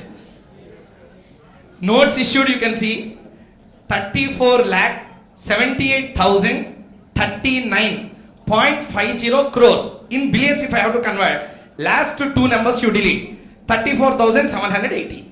34,000? Do you know what is the importance of that? Actually, finance enthusiasts, all these people, analysts in finance, all these people, what they say, minimum you need to get inflation. No, it's 100% a wrong thought. A new school of thought which started after COVID. People started thinking in a different way. When government is printing the currency notes, in that how much currency came in my pocket is important. Not what you printed. What I get in my pocket is important. Did you get my point or not? If I am printing those much of currency, how much in that currency is coming into my pocket? You printed means what I will get. In that printed currencies, how much I am getting. So RBI is growing at what rate?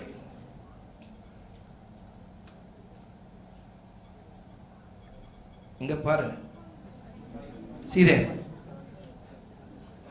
See there. 26,356 billion of currency notes are under circulation in India, and which became 34,780 billion After 5 years, the CAGR of RBI is how much? So your return in India, whenever you are making your investment somewhere, ensure that at least you are going to get somewhere around 11.2% on your investment. How much? Or else we are putting money in a wrong place. That's why, sir, how can you support your answer? Shall I give one example? See, the answer is extremely simple here. None of the personal loans in India given by the commercial banks or by any private banks are not less than 11%. Yes or no? Yes.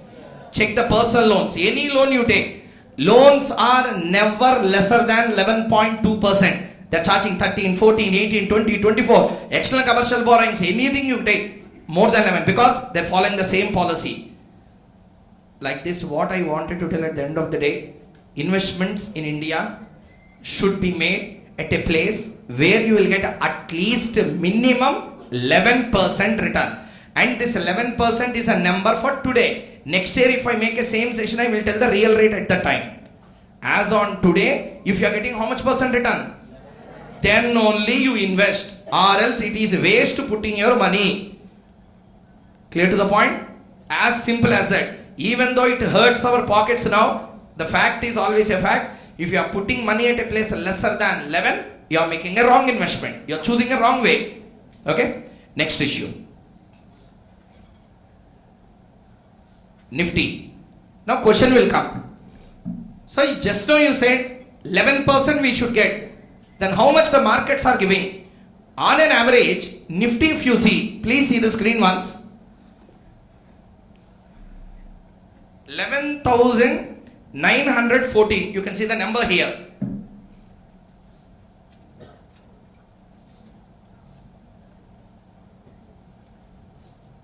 You can see a number. What is the Nifty 5 years back? 11,914.4 is the Nifty how many years back? 5 years. I have taken the 5-year mark there. What is the Nifty yesterday? Today is Saturday, na? Non-trading day, Friday. What is the Nifty last day? You can see there. 23,907.25. How much Nifty has given? At least Nifty has given 11. Let's see.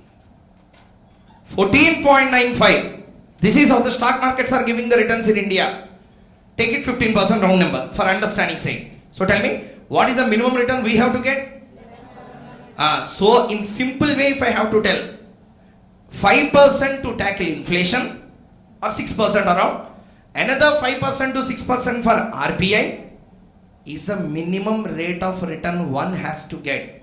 On the thesis what I said now, one person is also doing the PhD and the thesis they are trying to create and they wanted to publish for the Nobel by 2029. One person from USA is preparing a thesis called as a treasury thesis. It's called as, under the treasury thesis they are trying to tell no way the investment should give. Sir, everyone in the class sitting here, you know about CAPM model in FM. You might have heard at least.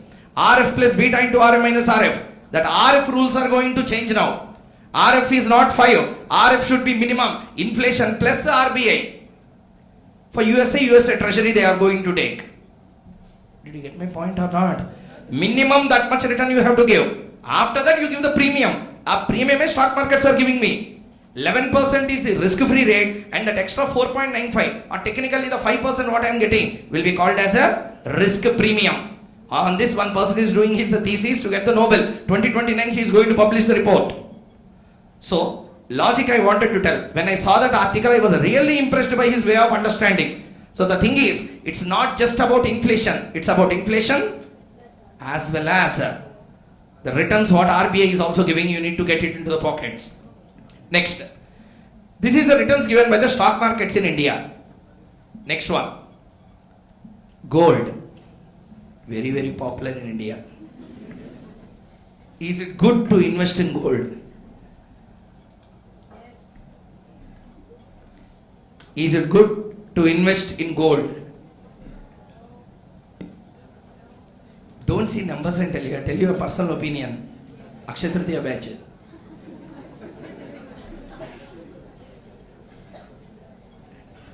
Tell. Is it good to invest in gold? Sir, I will give you one question. Then answer. Don't see the answers or don't see anything. Forget about the numbers first. Now answer. Gold versus stock market. Who will be the winner? Don't tell what you want. Tell what actually the answer is. Gold versus stock markets.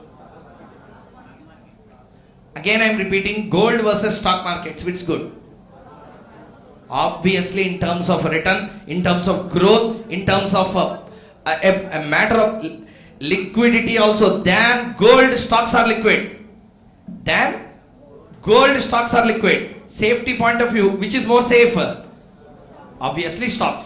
So at the end of the day, I am not going to give any mark for saying the answer stock market or gold. But finally the answer, let's see.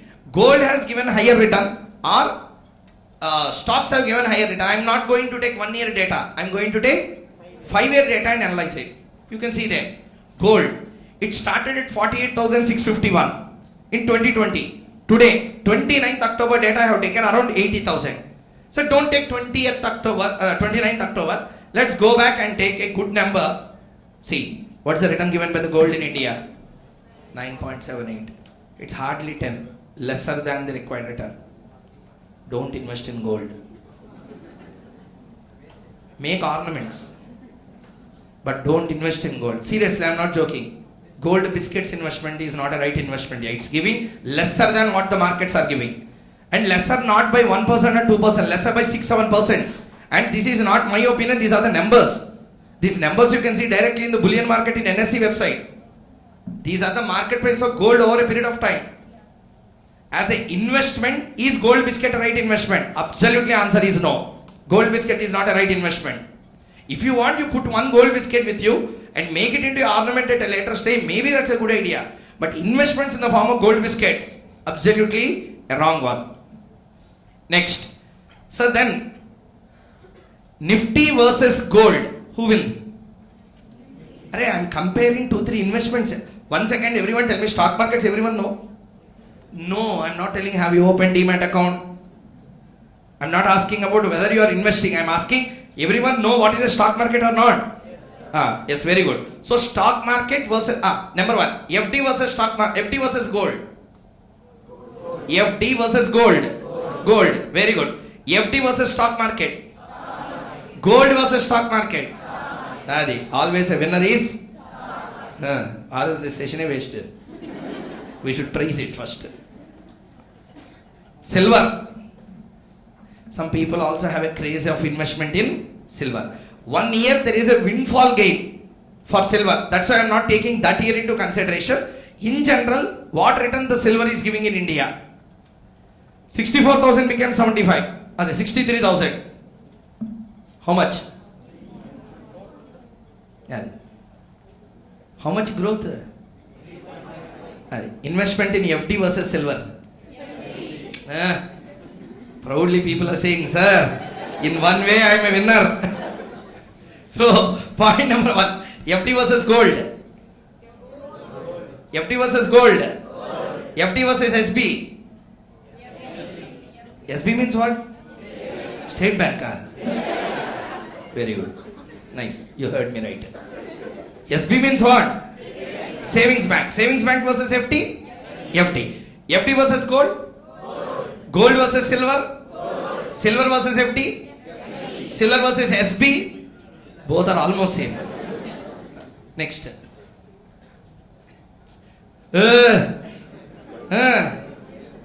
Inga paru.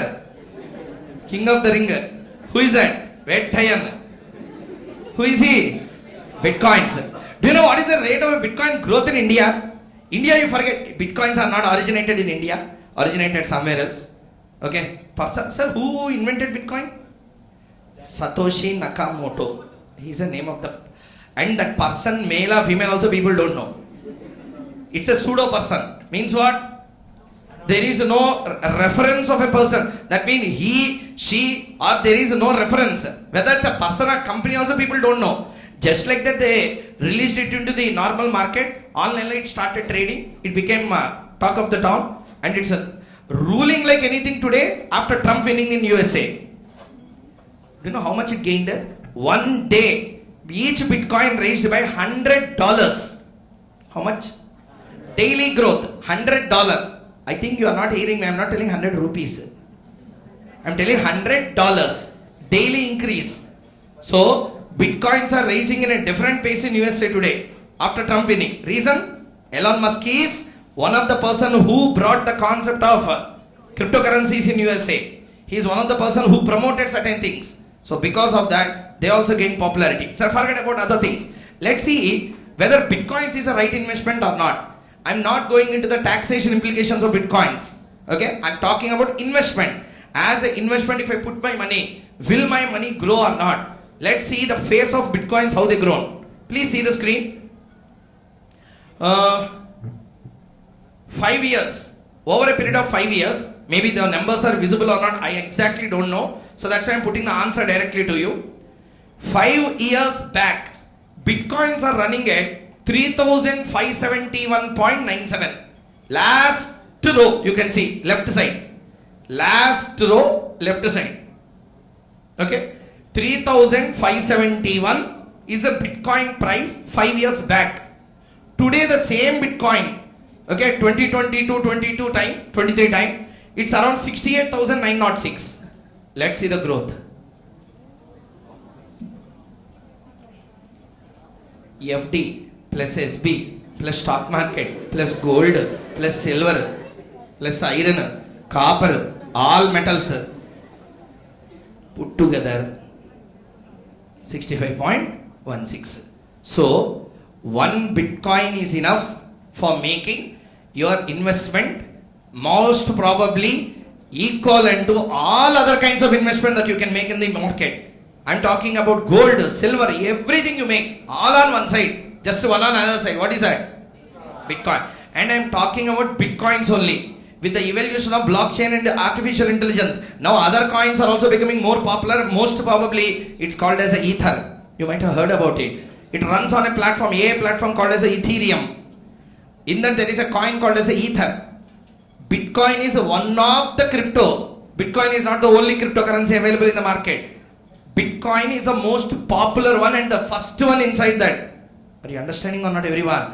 So therefore bitcoins became popular. Bitcoin is not the only crypto. There are thousands of bitcoins are there working on blockchain and artificial intelligence. Okay. So now summary of entire thing. I will ask questions now. Tell the answer. FD versus SB. FD versus gold. Gold versus FD.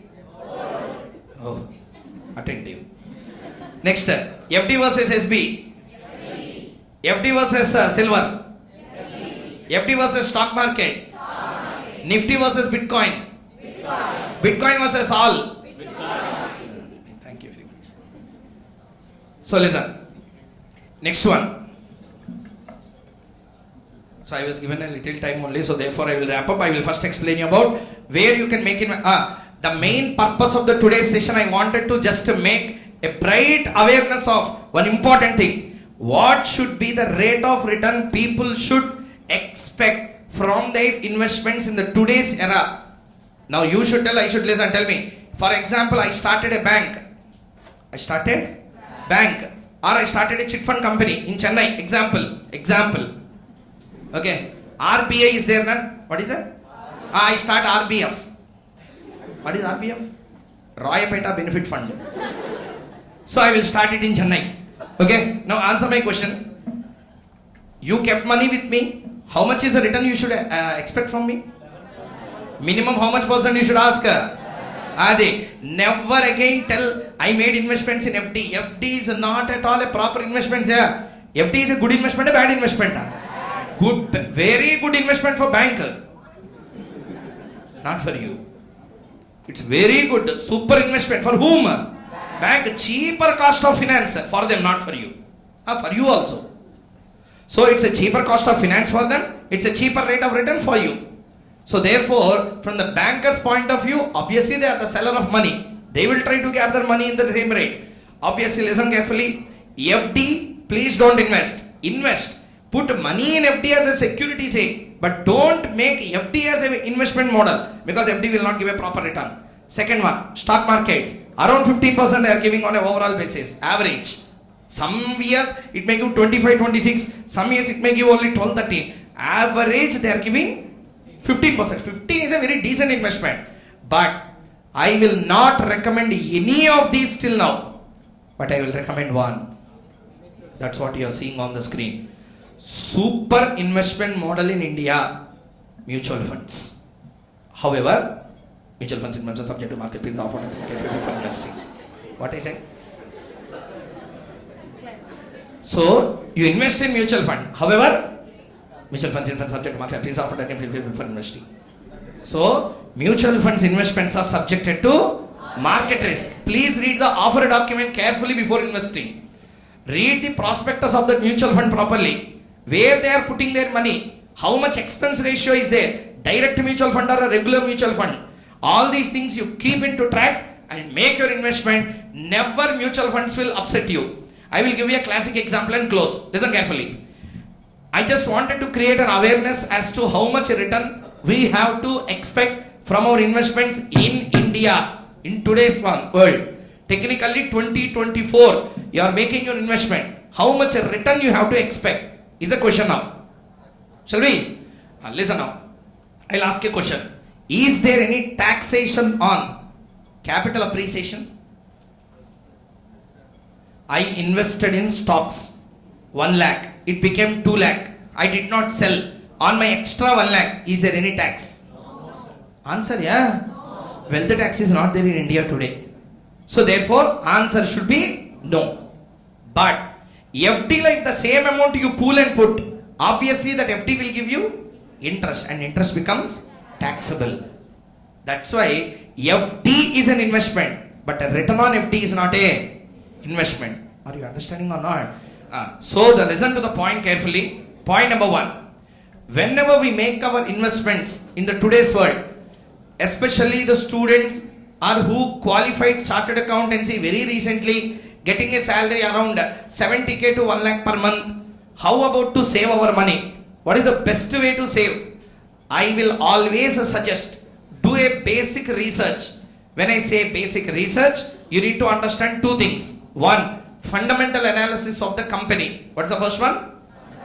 Ratios, which popularly we call. One is a fundamental analysis of a company, and second, very very important thing, after making a fundamental analysis of a company, next comes the most important analysis called as company's management. What is it? Maybe how many of you read the board report of any company? Director's report or board report? How many of you read the board report? No one. Board report of a listed company, if you take, which one? Board report of a listed company. They will give you clear details of who are sitting in the board level. How many of them are relatives to the management, relatives to the promoters. All these will be given in the Companies Act. Section number 92, annual report when you file. You have to file all these details. There you will understand who is sitting in the management, who is managing your money.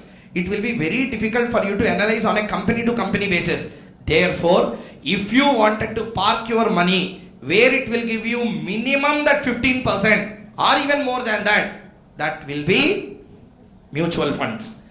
Wherever you are investing in your mutual fund, remember one thing, because of short in time, I am going to put these points very fast. Please listen and grasp it. Point number 1.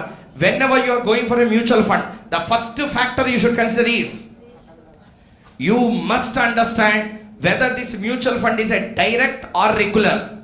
Direct or? There are 2 kinds of mutual funds. One, direct mutual fund. Second one, regular. Regular mutual fund, like if you put your money, that's it. Along with that, they will charge you 2 to 3% commission. How much? 2 to 3% on your return they will take. Extremely dangerous. Always remember, when you are investing in mutual funds, always invest in direct mutual funds. When you are investing, sir, today from where mutual funds can be invested? Phone Pay app also is useful to make an investment in mutual fund. When you are investing, check the mutual fund detail. For example, I am telling, I am not promoting anything, please. Example, when you take SBI Quant, HDFC Flexi, like that they will give the details of the mutual fund. Open that, see whether it is direct or regular. First forget about it. Don't invest in that. Regular means, do you know what you are telling to them? Regular means, dear HDFC Flexi, I have no brain to track the market on a day-to-day basis. You put one person there, I will pay salary to him on a percentage basis. This is what you are communicating to them.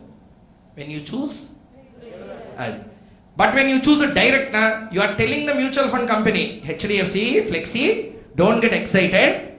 I can manage my investment, when to buy, when to sell, everything I will only decide. Directly I will take care. That's called as mutual fund direct investment. So always, whenever you are putting your money in a mutual fund, ensure that the fund is direct, not regular. Regularly, if you invest, you will not get the returns properly. By the way, to conclude, see there. Mutual funds, how much of returns they are giving? Let's see. See there. I kept before you India's top 5 mutual funds. India's top 5 mutual funds I kept. All are flexi cap. All are? Anyone in the class you can tell? We'll conclude very fast. Tell me. Mutual fund, one of the name you say. Don't repeat my names again. Some other thing. Mutual funds I am talking. Name a mutual fund. Yes, Aditya Birla. What? Aditya Birla? Name. Now I said flexi cap. Yes sir. HDFC. Yes. Name. Okay. What will be there inside? Balanced. Yes. Balanced. What will be there inside? What kind of stocks they will put? Okay. Thank you. Reason why I am asking is, at least one person came up with a name. We all make investments in India, especially for investment sake. In reality, we won't go inside. We don't even check where they are putting their money. We don't even see what is going on. Try to understand. HDFC, SBI, Axis, Kotak, any Edelweiss, okay, any kind of mutual fund company in India you take. Whenever you see large cap,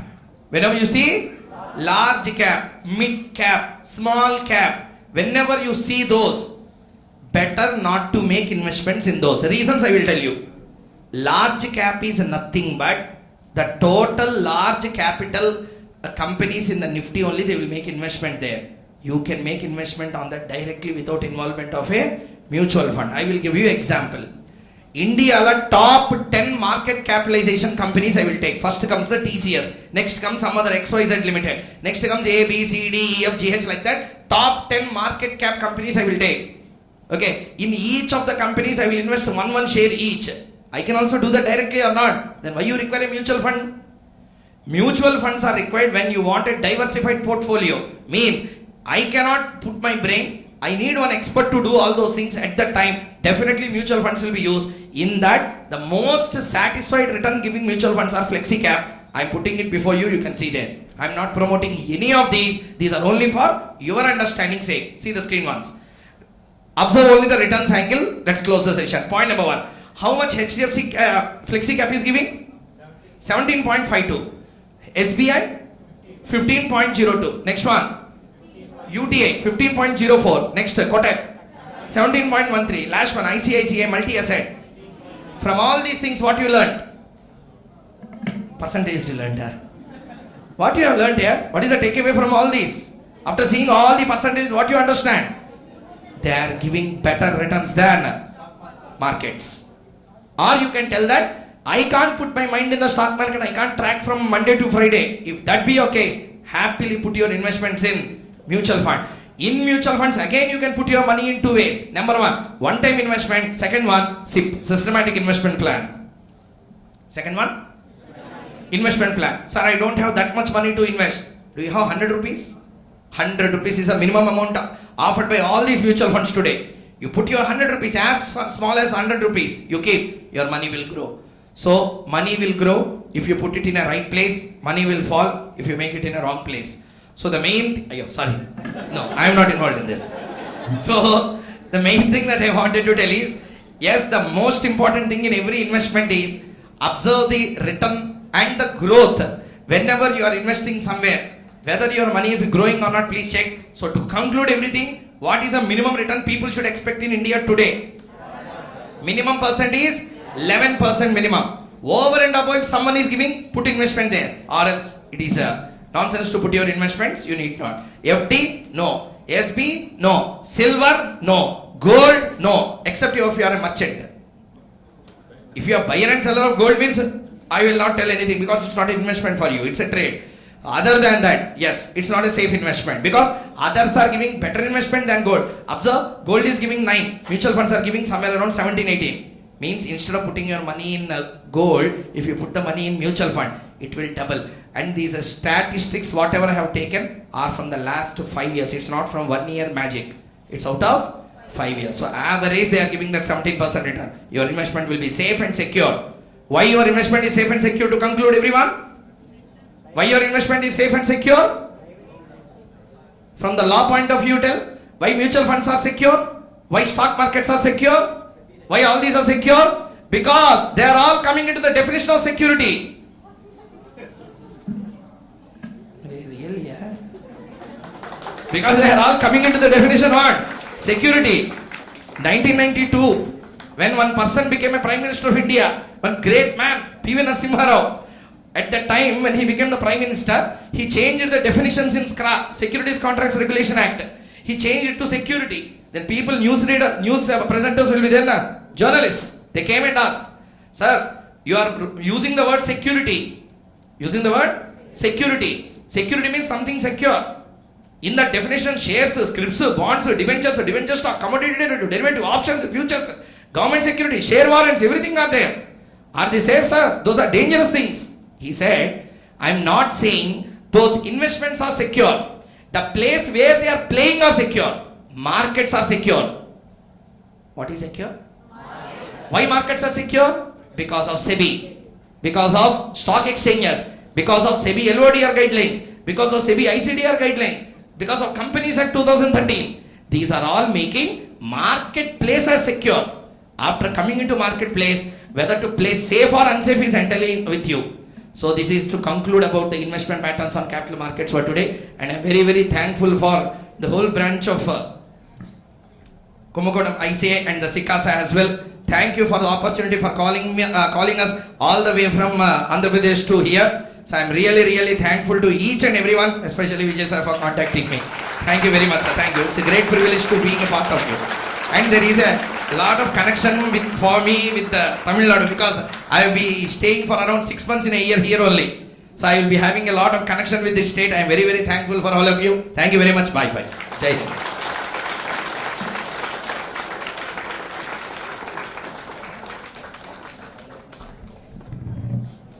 Thank you so much, sir. Your insights into the evolving landscapes of capital markets and the emerging opportunities in the areas like digital currencies, fintech, and sustainable investments were truly eye-opening. We greatly appreciate the depth of knowledge you have shared and the valuable perspective you have provided on navigating this new era of investment. Thank you, sir. Now, I request C.A. Tirupati Manikam to felicitate the session chairman with the honor.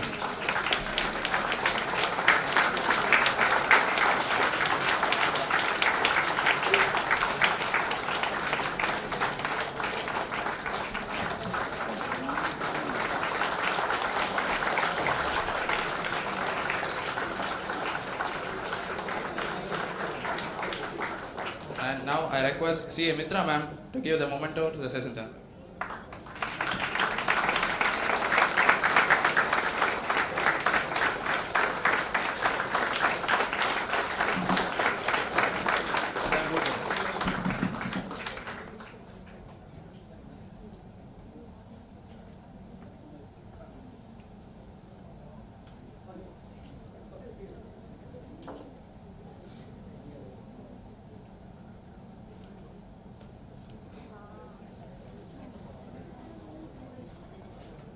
Thank you so much for giving us this wonderful opportunity. Thank you.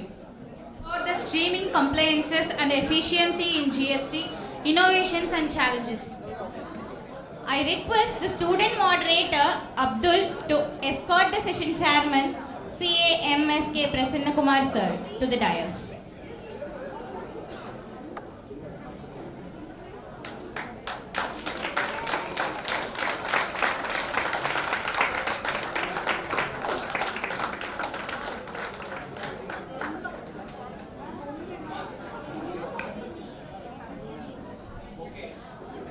I request Vijay Sarathi sir to felicitate the session chairman with the bouquet.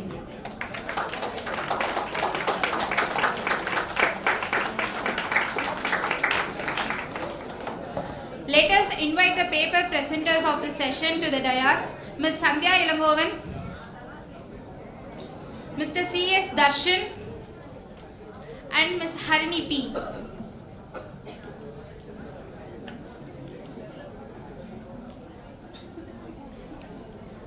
I request the student moderator, Mr. Abdul Rahman, to give an introduction of the session to chairman of the technical session.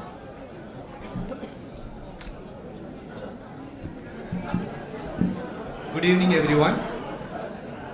Now let me introduce our esteemed session chairman, CA MSK Prasanna Kumar sir. CA MSK Prasanna Kumar sir is a dedicated chartered accountant hailing from the traditional town of Mailadurai. Coming from a family rooted in business, he is a proud first generation CA who has built his professional career with diligence and perseverance. CA Prasanna Kumar sir has been actively engaged in practice, delivering expertise service in the areas of income tax and GST. He gained valuable experience during his articleship at the prestigious firm Messrs. PKF Sridhar and Sandhanam Co., which provided him with strong foundation in auditing, taxation and consultancy services. He is currently serving as the secretary of the Kumbakonam branch of Southern SIRC of ICI. As a partner at MSK Prasanna & Co., CA Prasanna Kumar sir has established himself as a trusted advisor. CA Prasanna Kumar sir's journey is a testament to his dedication to the profession and his relentless pursuit of excellence. Thank you, sir.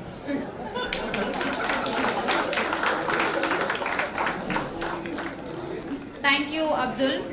Before getting into this presentation, we hereby inform about the presenters.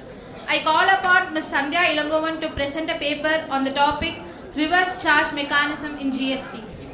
A very good day to everyone present here. I am Sandhya, going to present a paper on the topic Reverse Charge Mechanism under GST. So, let's get into the topic. The GST, which was introduced in the year 2017 by integrating various indirect taxes under a single tax system, and for the financial year 23-24, the tax collection was around 20.18 lakh crores, which was increased by 11.7% from the previous year. So, under GST, how the tax liability was determined? For this, first we have to know whether the transaction is coming under a supply or not a supply. If it is a supply, then we have to classify this as a taxable or non-taxable. If it is taxable, then we have to know whether it is coming under FCM or RCM.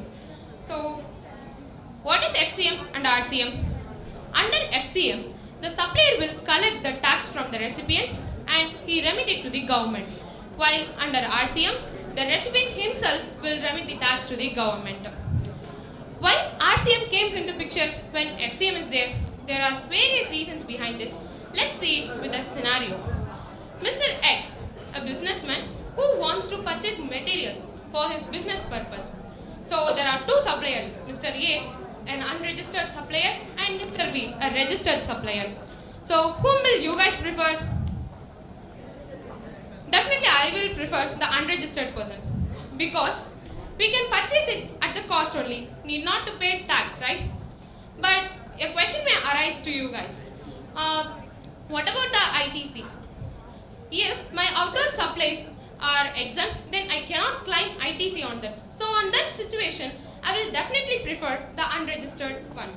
So to prevent the revenue loss to the government and to prevent the tax evasion, the government came up with an idea called RCM.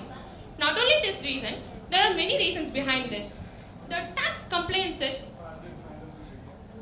there are many unorganized sectors and small suppliers are there who are supplying to the large business entities.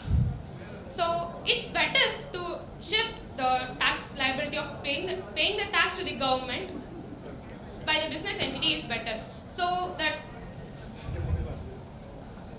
it's better to shift the tax burden to the business entity. and it simplifies the taxation to the small suppliers. And as we already seen, it prevents the tax evasion and it promotes a fair market competition, because as there is an RCM, anyways we have to pay tax to the government. So, and it ensures the proper tax collection on import of services. So let's see the example. Under the import of services, we are classifying it as a OIDAR services and other than OIDAR services. What is the OIDAR services? It is an online information and database access or retrieval services. These services are served through internet or electronic network. For example, the Amazon Prime, Netflix and the Tally Brain. And other than OIDR services, there are consultancy services, research and development services are there. So if these services are imported by the specified persons, it will taxable under RCM. So let's see the applicability of the RCM. It is applicable in the two cases. Supplies made by the unregistered dealer with a registered dealer. There is one service under the notification number 24 of 2019 in this case. Let's see that case. So this is a real estate project on the residential real estate project. So in this case, if the builder buys inputs from the unregistered person, it is allowed up to 20% from the unregistered person. If he buys more than 20%, he should pay tax under RCM at 18%. But the cement is excluded from all this case. If he buys cement from the unregistered person, he has to pay tax at 18% under RCM. And if he buys capital goods from the unregistered person, he has to pay tax under RCM at the applicable rates.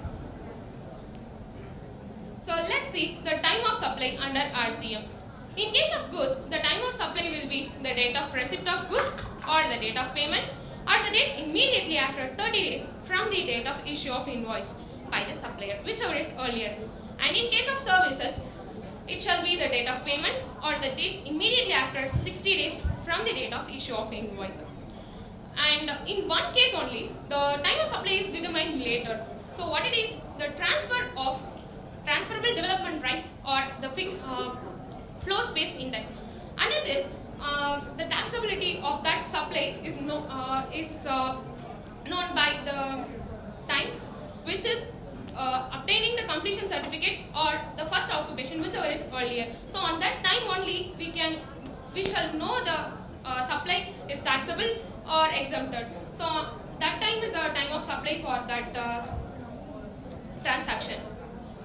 And I have missed one, which is the applicability of RCM.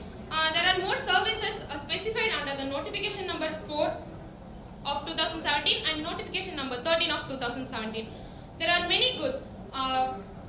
Agriculturists supply the raw cotton, tendu leaves, tobacco leaves to any registered person is coming under RCM. And recently they have added the metal scrap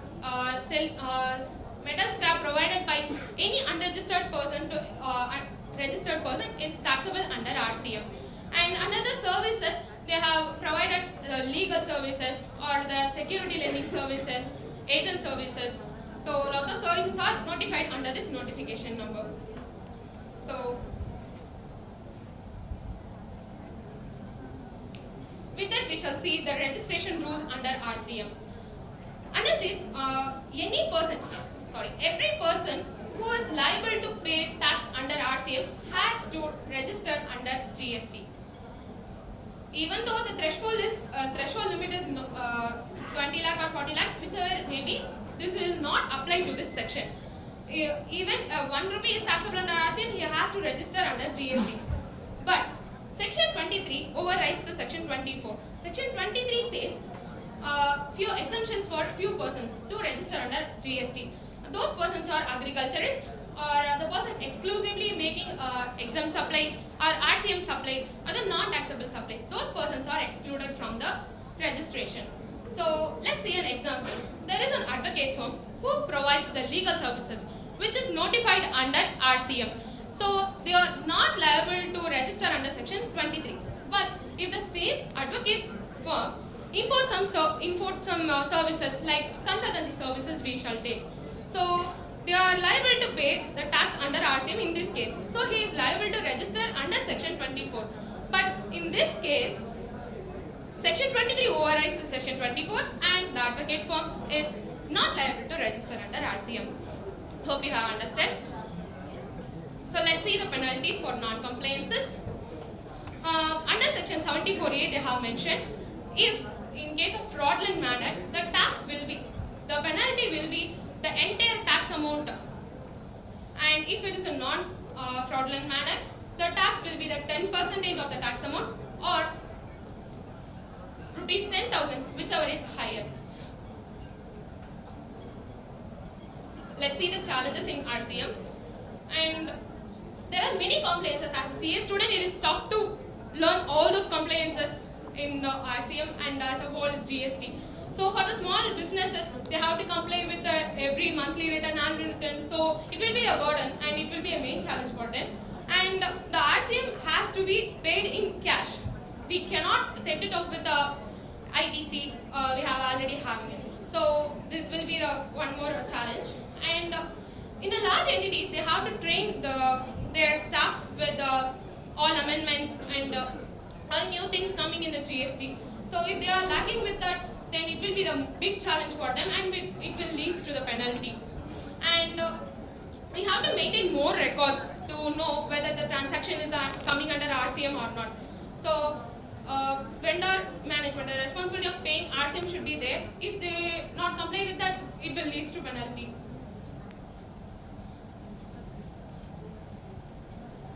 And we shall know how we have to pay under RCM. If the supplier is a registered person, they will mention it in their GSTR 1 as a supplier attracts reverse charge. We have to click on that box and we have to enter that invoice details.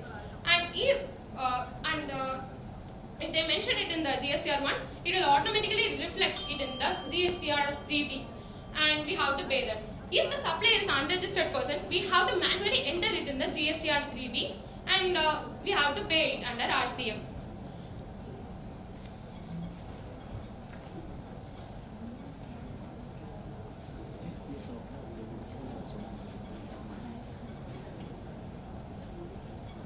And there is one more point. The ITC, we have paid RCM under we have paid the tax under RCM, right? So shall all the persons can claim ITC? No, definitely no. The composite dealer who pays a tax under RCM, he cannot claim ITC. But other than the composite supplier, they can claim ITC only to the proportion of their taxable supply.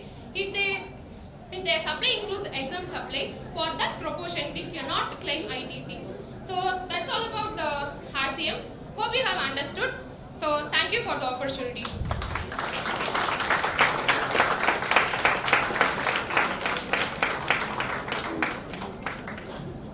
Thank you, Ms. Sandhya, for your informative presentation. Let's call upon Darshan CS to present a paper on the topic E-invoicing methodologies and challenges. Hello, hi everyone. I am Darshan. I am going to present about E-invoice methodologies and challenges. So, I need to ask one thing.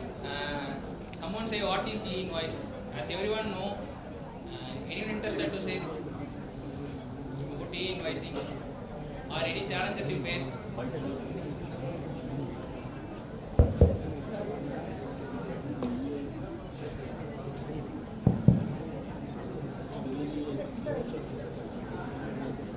Am I audible?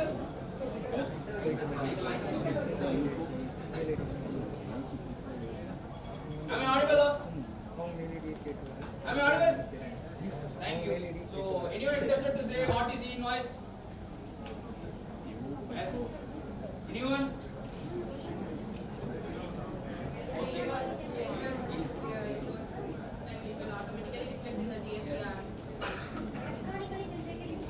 Yes, absolutely. So, invoicing is not mandatory to be done by all the persons. It is volunteer. if the notified persons by the ICAI and the GST persons, they must make it better. So they must do e-invoice. It is not generation of invoice by government portal.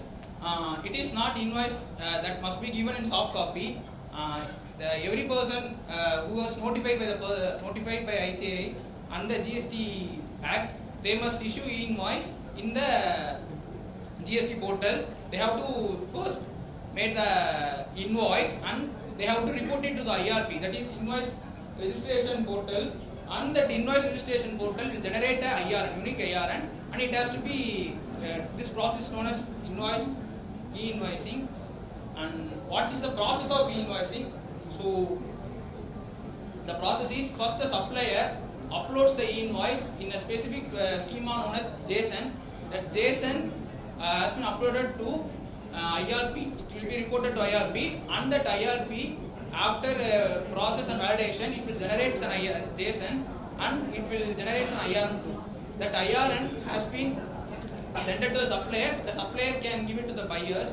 And what is the process that has been getting to the GST system is, the GST system will auto-populate the GSTR1 and GSTR2A. So the buyer can verify the GSTR2A with the invoice, whether the seller has correctly documented or uploaded the invoice. It has been auto-populated in T+2 days. That's it. So the seller can also, at the time of filing his GSTR1, he can check. He don't need to upload at every time. He just need to verify whether all the invoices has been uploaded in his GSTR monthly filing returns. He just needs to verify it and file the return. That's it. So what are the documents that need to be invoiced and supplies? So the documents is invoices, all the supply invoices and all the credit notes and all the debit notes. So what are the supplies that need to be invoiced? B2B supplies and supplies to SEZ with or without payments, and exports with or without payments, and deemed exports, and B2C cannot be e-invoiced. So what are the advantages of e-invoicing? So the auto-population of data, as all data has been auto-populated, both GSTR2A and GSTR1, it creates a better relationship and accuracy and improves payment cycle, reduction of processing cost, and reduce possibility of fake invoices. As we have to report and generate a unique invoice, the fake invoices will be reduced to extent, and generation of e-way bills simultaneously. In the e-invoice portal itself, e-way will also be in the corner of, so we can simultaneously generate both e-way bill also. So it is also accepted as a collateral in banks for financing to some extent, and it also removes duplications. So these are the statutory provisions. So the specified schema is GST1 INV 01, and 48.5 says notified persons, only those who generate the invoice in these specific formats will be treated as e-invoice. Next, the JSON file is the only format, and there is no linkage between the credit note and debit notes. No linkage with the invoice is built. And these are the threshold limits from the initial stages of e-invoice. And the latest notification says those persons who has turnover more than 5 crores has to do e-invoice. So let's get more into the notified persons. The notified persons are, as already said, whose turnover is more than 5 crores, they need to perform e-invoice, and also for who is liable to do RCM, and those persons are required to do e-invoice if they are applicable. And 9 subsection for RCM is not applicable, and input service distributors is also not applicable, and bill of entry persons, import of goods, they are also not applicable. And exemptions from e-invoicing. So SEZ units, insurers and NBFCs and GTA and suppliers of passenger transports and governments and local authorities. So these are the turnover. Even though these persons exceeds the turnover, they don't need to do invoicing. So what are the methodologies? So there are 3 basic methodologies that has been followed in e-invoicing. Web-based through bulk uploads, and NIC GEP tools, and API and GSP based. So it's the portal. So there are normally 4 formats that are in e-invoicing. And the first formats, actually in all the formats, the details asked will be same, but the number of sheets and the allocation will be vary. So in format A, it will be in a single sheet and all will be in one page itself. And format B, it will be in 2 sheets, and in first sheet there are only the basic details of the goods and other details, and in invoice item sheets it contains all specific details about the items and everything. So its format sheet, it has 5 sheets, and its format D, it has 4 sheets. So another one is NIC.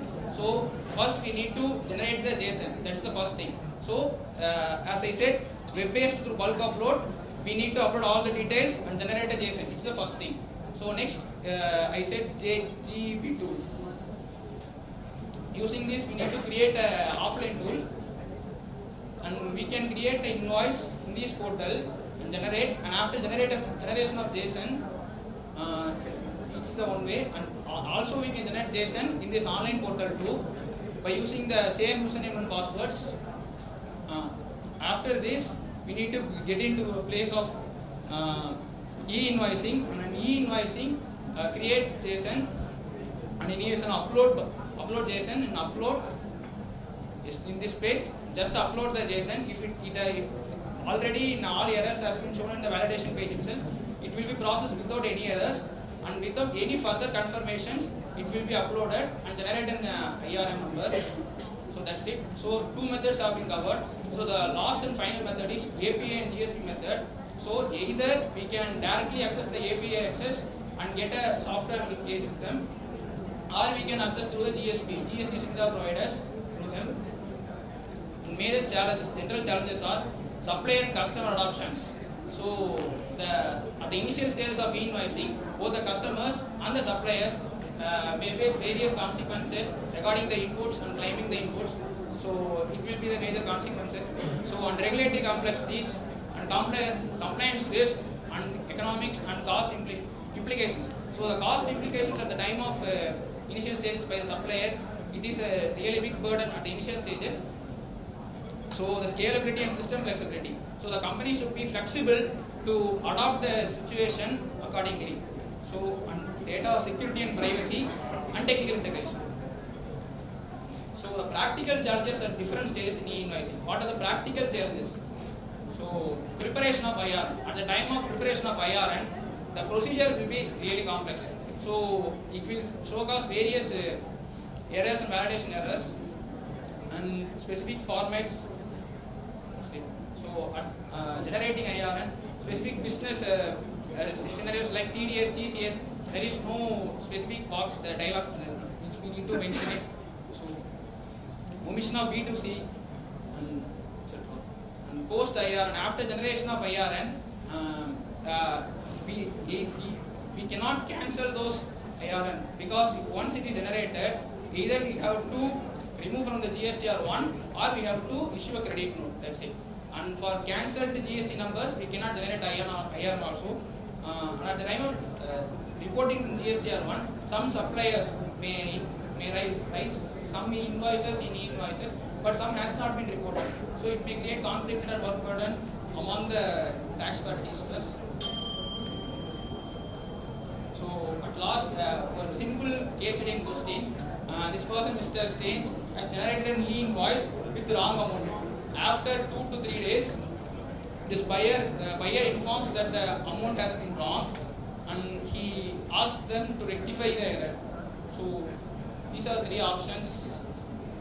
Either we can amend the invoice in IRP, or delete the invoice manually while filing of GST, or reverse the tax invoice by issuing credit note. That's it. Thank you so much.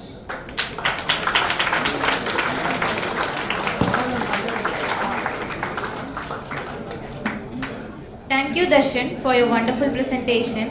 Let us now call upon Harini to present a paper on the topic, An Introduction to Invoice Management System. I am glad to extend a warm greeting to the session chairman, my fellow CA students, CA professionals and everyone present here. I am before you to have my views in the topic An Introduction to Invoice Management System in GST. Myself Harini, I I am a CA final student and I am doing articleship in Sivaguru and Associates firm Kumbakonam. My presentation schema will be like introduction.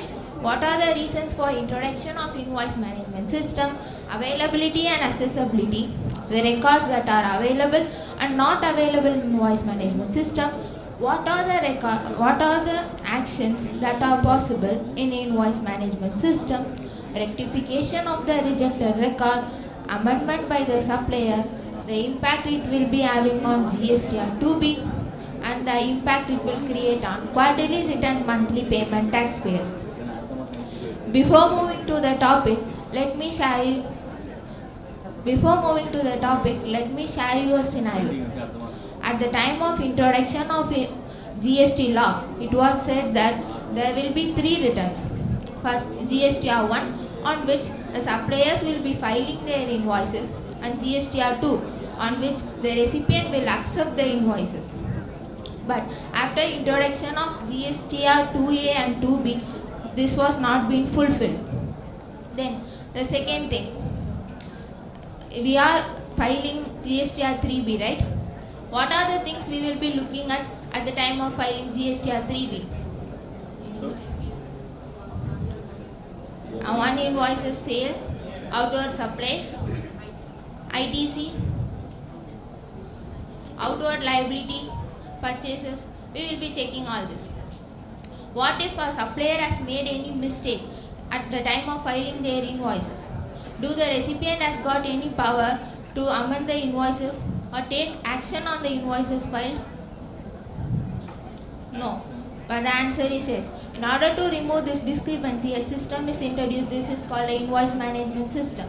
An invoice management system is a framework through which the recipient has got a power to take action on the invoices that have been filed by their supplier in GSTR 1, return on outward supply, GSTR 1A, amendment return on outward supply, IFF, invoice furnishing facility available to quarterly return monthly payment taxpayers.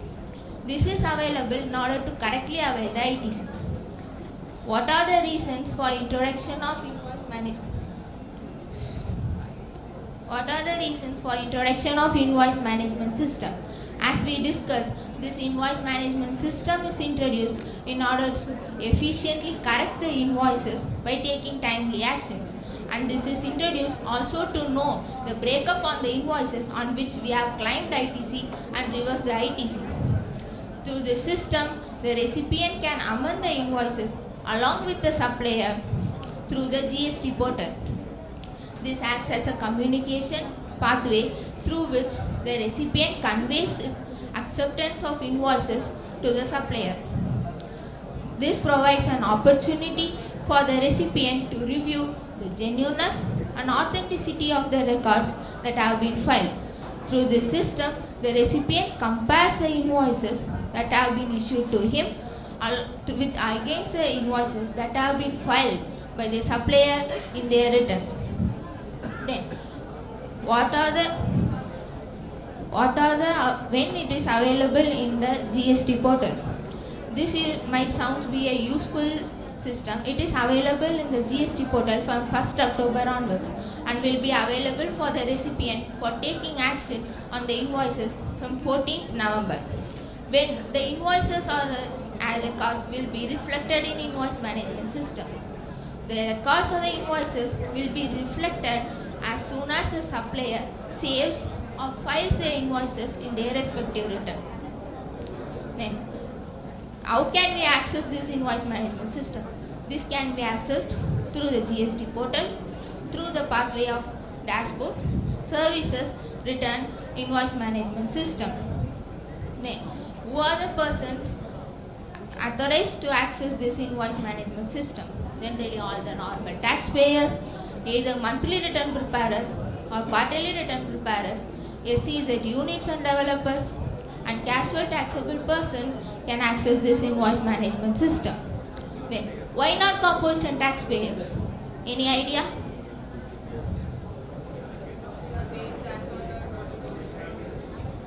Correct. As in case of composition taxpayers, they are restricted to avail input tax credit on their purchases, and GSTR 2B is not there for them. The same way, invoice management system is also not available to them. What are the records that will be available in invoice management system? Generally, all the saved, filed, original invoices and the amended invoices will be available in invoice management system. This can be viewed in two different views, recipient view and the supplier view. Every taxpayer as a recipient will have an inward supplier view through which they can see their invoices filed by their supplier and they can take action on such invoices. Every taxpayer as a supplier will have an outward supplier view through which they can see what are the actions taken by their recipient on the invoices they have been filed. Then, some records will not be reflected in invoice management system. This includes the records that have to be filed by the registered non-resident taxable person in GSTR 5. Then the records that have to be filed in the monthly return of GSTR 6 by input service distributors. Who are these persons? Any idea? Input service distributors? From whom we will be availing input services in course and furtherance of the business. Then ICGate documents.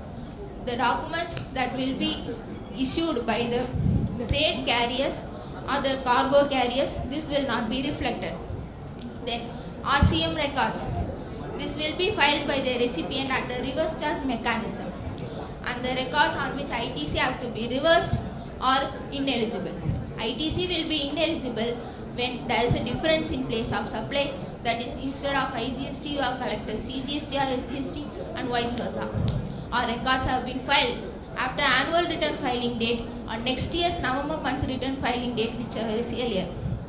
ITC have to be reversed in a case when the supplier has not paid the GST liability and has not filed GSTR 3B, but you have availed the ITC on such invoices. All these records will not be reflected in invoice management system. What are the actions that are possible in invoice management system? Generally, the recipient can either accept, reject or keep pending the statement that are shown in invoice management system. The records that are accepted will be shown as ITC available in GSTR 2B. As we are seeing GSTR 2B, anyone know GSTR 2B? It is an auto-populated return of purchases which shows eligible ITC of the recipient, and it will be reflected automatically auto-populated in 3B. The records that have been rejected will be shown as ITC not available or rejected in 2B and will not be auto-populated in 3B. The records which are kept as pending will not be either shown in GSTR 2B or 3B. A scenario: what happens if the recipient has gone for filing GSTR 3B without taking any actions on the invoices shown in invoice management system? I said only accepted invoices ITC will be available for claiming. Generally, all the invoices in invoice management system will be shown as no action taken records. At the time of filing GSTR 3B, all these no action taken records will be deemed to be accepted by the recipient. That is, even if the recipient has gone for filing without taking any actions on the invoices, it will be deemed to be accepted by him and will be reflected in GSTR 2B. What must be the actions on the invoices can be taken in two different ways: actions on individual records, actions on multiple records. Actions on individual records can be taken in record wise, which shows action on the invoices, and we can select only one action on the invoices shown, and multiple actions are possible in different invoices. In order to take action on multiple invoices, the top left corner empty box must be selected, and which shows action taken on multiple records. Only one actions are possible in the selected records. The recipient can change action that he has taken on the invoices till the date of filing GSTR 3B. The thing is that the latest action will prevail over the action taken before. And what must be done? What must be done by the supplier to rectify this rejected records?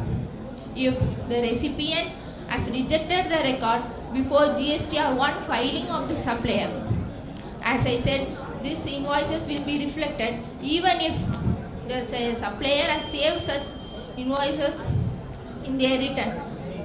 Then the supplier must file GSTR 1 with the revised detail, and the edited record will be available for in the invoice management system of the recipient for taking fresh actions.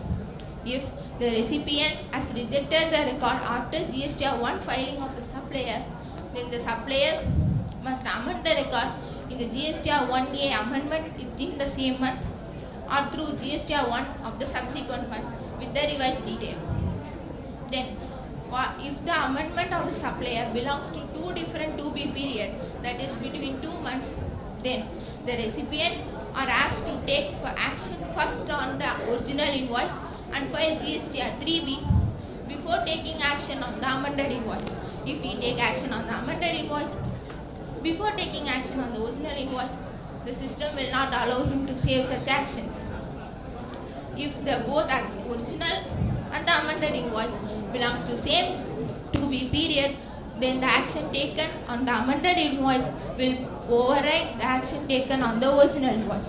But in order to take action on the amended invoice, we must first bring the original invoice from pending to either accept or reject. What will be the effect it will create on GSTR 2B? As we know, GSTR 2B will not be generated when previous month GSTR 3B has not been filed. This will be corrected by filing GSTR 3B. The recipient are asked to regenerate GSTR 2B if we have taken any action after filing GSTR, after generation of GSTR 2B till the date of filing GSTR 3B. Then, after filing GSTR 3B, all the accepted, rejected and deemed to be accepted invoices will be removed from the invoice management system, and only the pending invoices will continue to be reflected in invoice management system till the last date of filing annual return or next year's November return filing date, whichever is earlier, or till the date when they are accepted or rejected by the recipient. What will be the effect it will create on quarterly return monthly payment taxpayers? QRMP taxpayers will be filing their invoices in invoice furnishing facility available to them every month. This will be reflected to the recipient in invoice management system every month, and they can generate 2B for the same month and file GSTR 3B as usual. But the QRMP taxpayer as a recipient will be shown the invoices only when the supplier saves such invoices in their return, and GSTR 2B will be generated for them once in a quarter, which includes month 1, month 2 and month 3 invoices in consolidation. If they take any action on invoice management system after 2B generation of the same quarter, he must regenerate 2B for the same quarter and can file GSTR 3B for the same. Thank you for providing me this wonderful opportunity. Thank you everyone for listening to my presentation.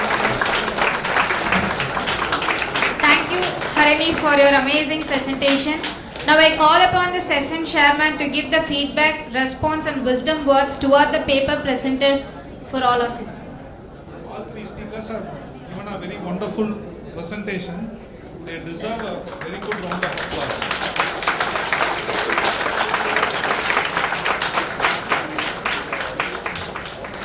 So the topics which were chosen were very relevant to current scenario.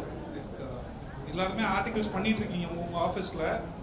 So நீங்கள் தான் ground work பண்ணுறீங்க. So these are the topics which you will day to day handle in your offices. So that is why these topics were chosen and given to you. அவங்க எடுத்ததில் RCM. So RCM வந்து இப்போ நம்ம handle பண்ணுறது, இப்போ நம்ம இருக்கிற ஏரியாவில் நம்ம ஹேண்டில் பண்ணுற எல்லா கிளைண்ட்ஸுமே MSME கிளைண்ட்ஸ் தான். RCMனா ஜிஎஸ்டின்னா என்னென்னு புரிய வைக்கிறதே கஷ்டமாக இருக்குது. அதில் RCMனா என்னென்னு அவங்களுக்கு சொல்லி புரிய வச்சு இப்போ ரீசெண்டாக அந்த ரெண்ட்டுக்கே வந்திருக்கு. ஸோ ரெண்ட்டுக்கு அவங்களுக்கு இதை கன்வே பண்ணுறது என்னங்கிறது அப்போ நீங்கள் ஃபஸ்ட்டு அதை அண்டர்ஸ்டாண்ட் பண்ணிவிட்டு, ஸோ டே டு டே நம்ம ஒர்க் பண்ணும்போது இப்போ ஐடி ஃபைலிங் அப்போ ரெண்ட்டு கமர்ஷியல் ரெண்ட்டு சொல்கிறாங்க. கமர்ஷியல் ரெண்ட் பே பண்ணேன்னு சொன்னாலும் ரைட்டு, ரிசீவ் பண்ணேன்னு சொன்னாலும் ரைட்டு. ஸோ ரெண்டுக்குமே டாக்ஸ் வரும்போது அவங்களுக்கு இதை பற்றி அண்டர்ஸ்டாண்டிங்கே இருக்காது. ஸோ கிரவுண்ட் ஒர்க் பண்ணுற நீங்கள் அதை அண்டர்ஸ்டாண்ட் பண்ணிவிட்டு சொல்லணும். ஸோ ஸோ அந்த அண்டர்ஸ்டாண்டிங் உங்களுக்கு வேணுங்கிறதுக்காக தான் இதெல்லாம் டாப்பிக்காக கொண்டு வந்திருக்கோம், which is a very relevant topic today. நிறையா லைக் ஆர்சிஎம்லேயே இப்போ இந்த தடவை ஏஎஸ்டிஎஸ்ல நிறையா ஃபாரெக்ஸ் பேமெண்ட்ஸு ரிஃப்ளெக்ட் ஆச்சு. ஃபாரெக்ஸ் பேமெண்ட் எங்கே கிளைண்ட் பண்ணியிருந்தாலும் ரிஃப்ளெக்ட் ஆகும்.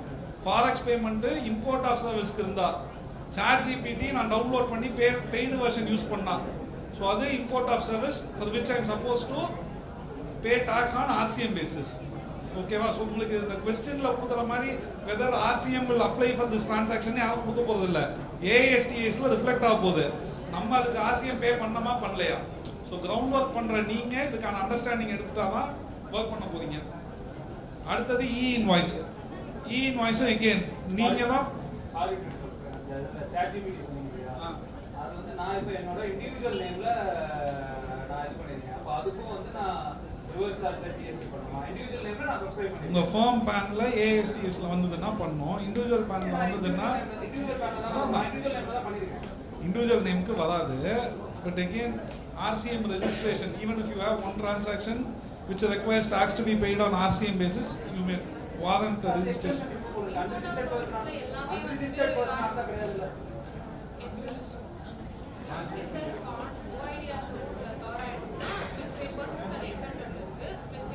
Specified persons க்கு exempt. firm pan எங்கெல்லாம் இருக்கோ GST registered person if it reflects in the firm pan. So அந்த டேட்டாவை நம்ம எடுக்கணும்ல. எனக்கு ரெண்டு இன்ஃபர்மேஷனும் இருக்கு, கண்டிப்பாக கிளைண்ட்டுக்கு தெரியாது. ஸோ சொல்ல போகிறது நம்மளா இருக்கணும், நம்ம அதை சொல்லணும். ரிவர்ஸ் சார்ஜோட டைம் ஆஃப் சப்ளை வந்து you mention removable property floor space index and அந்த கம்ப்ளீஷன் சர்டிஃபிகேட். அது எந்த இடத்துல அது ரெலவெண்டா வருது RCM? She was explaining specific to the case where owner வந்து அந்த FSI க்கு பே பண்றது. ஆமா, அந்த ஆர்சிஎம் ஓட டைம் ஆஃப் சப்ளைக்கு எங்க வருது? தெரியாம தான் நான் கேக்குறேன். மைக்கே எடுத்துமா? இல்ல நீங்களும் பதில் சொல்லுங்க. எனக்கு தெரியல சொல்லுங்க, அந்த பொண்ணுக்கு தெரியல. இப்போ டிடிஆர் ஆர் எஃப்எஸ்ஐ வந்து இப்போ ட்ரான்ஸ்ஃபர் பண்ணும்போது நம்ம ஒரு சம்திங் இப்போ அந்த பில்டிங் வந்து கட்டி முடிக்கும் போது அதில் ரெசிடென்ஷியல் பர்பஸ்க்காக உள்ளதை நம்ம முன்னாடியே ப்ரீ புக் பண்ணியிருப்போம்ல sir. Because sale of land or building வந்து எக்ஸம்டட் ஃப்ரம் சப்ளை. ஸோ அதை வந்து சேலுக்கு முன்னாடியே நம்ம ப்ரீ புக் பண்ணும்போது அந்த பர்சன்டேஜ் அந்த ப்ரொபோர்ஷனுக்கு மட்டும் நம்ம ஆர்சிஎம்ல பே பண்ணுற மாதிரி இருக்கும் sir. I think I am not sure residential or commercial. Issue is so sale of flats வந்து கம்ப்ளீஷனுக்கு அப்புறம் நான் சேல் பண்ணால் எனக்கு ஜிஎஸ்டி வராது. கம்ப்ளீஷனுக்கு முன்னாடி சேல் பண்ணுறதுக்கு ஜிஎஸ்டி வரும். ஸோ கம்ப்ளீஷனுக்கு முன்னாடி சேல் பண்ண ஃப்ளாட்டுக்கு ஆர்சிஎம்ல கவரேஜ் கிடையாது. ஸோ கம்ப்ளீஷனுக்கு அப்புறம் சேல் பண்ண ஃப்ளாட்டுக்கு ப்ரொபோர்ஷனட்டாக உள்ள எஃப்எஸ்ஐக்கு ஆர்சிஎம் கவரேஜ் ஆகும். ஸோ ஆர்சிஎம் வருமா வராதாங்கிறதே இதுக்கு அப்புறம் தான் எனக்கு தெரியும். ஸோ டைம் ஆஃப் சப்ளை நம்ம அப்போ தான் டிட்டர்மின் பண்ண முடியும். ஓகேவா? அடுத்த issue E invoice. That is also very relevant today.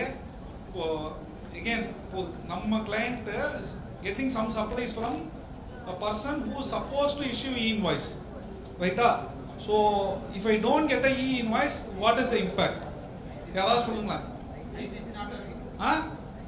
ITC not available. ஏன் ITC not available?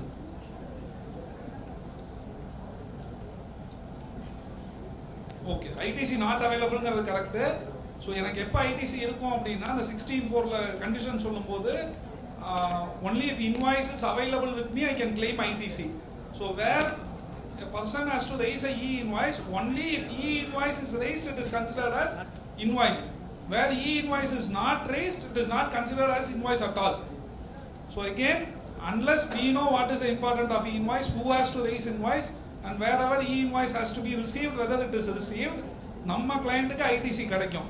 Otherwise, for no fault of our client, ஒரு 3 வருஷம் கழிச்சு டைம் லிமிட்லாம் தாண்டி முடிஞ்சதுக்கப்புறம் when he can raise an e-invoice, if the department finds out all these cases you have taken ITC but your supplier has not taken or raised e-invoice அப்படின்னா இந்த data எல்லாமே department கிட்ட இருக்கு, நம்மளால இது எதையுமே மாற்ற முடியாது. So unless we have informed our client who had received the supply without e-invoice to get the e-invoice, we can only witness the client paying penalty and reversing the ITC. So again, it is very important for you people who are doing the groundwork to understand the compliance and ensure the client doesn't lose money. The last one is IMS. IMS it was told that it was we all believed that when GST came in 2017 that there will be a system of GST of 1, 2, 3. So they are giving it in some format. We have to start learn and use it. So that also you people have to learn what has come. She has showed you now. This is the first month we are using. You people have to find what challenges it is bringing out. So it has been a very good presentation by all the speakers and congrats. Thank you so much for sharing your wisdom, insightful words and valuable feedback, which have undoubtedly enriched our understandings and added immense value to today's proceedings. So it's time to announce the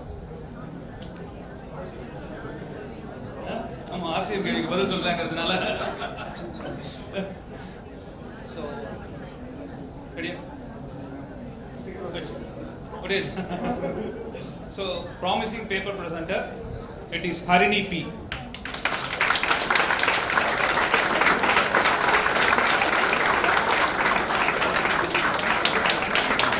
I will request Session Chairman Mr. Prasanna Kumar to present the memento.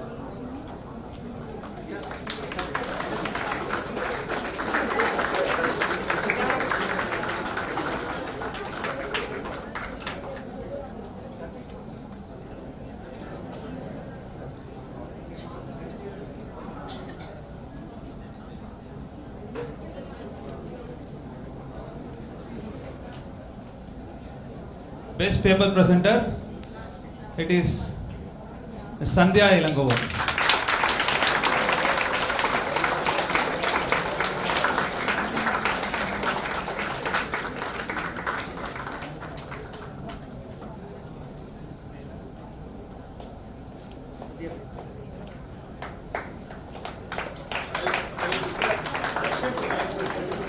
Patient.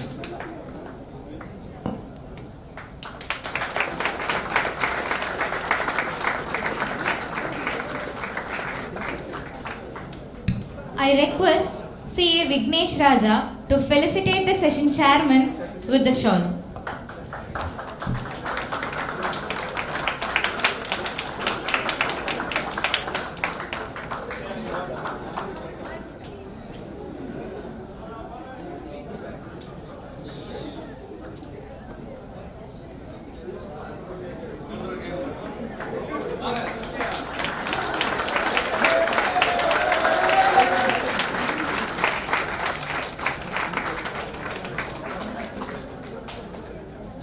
I request CAR Ganesh sir to felicitate the session chairman with the memento.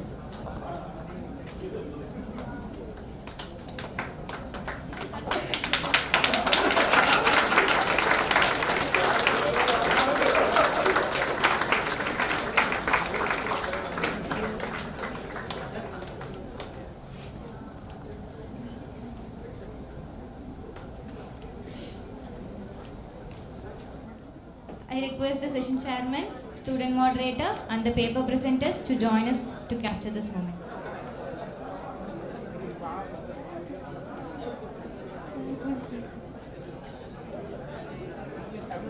Thank you so much for giving this wonderful opportunity. Thank you.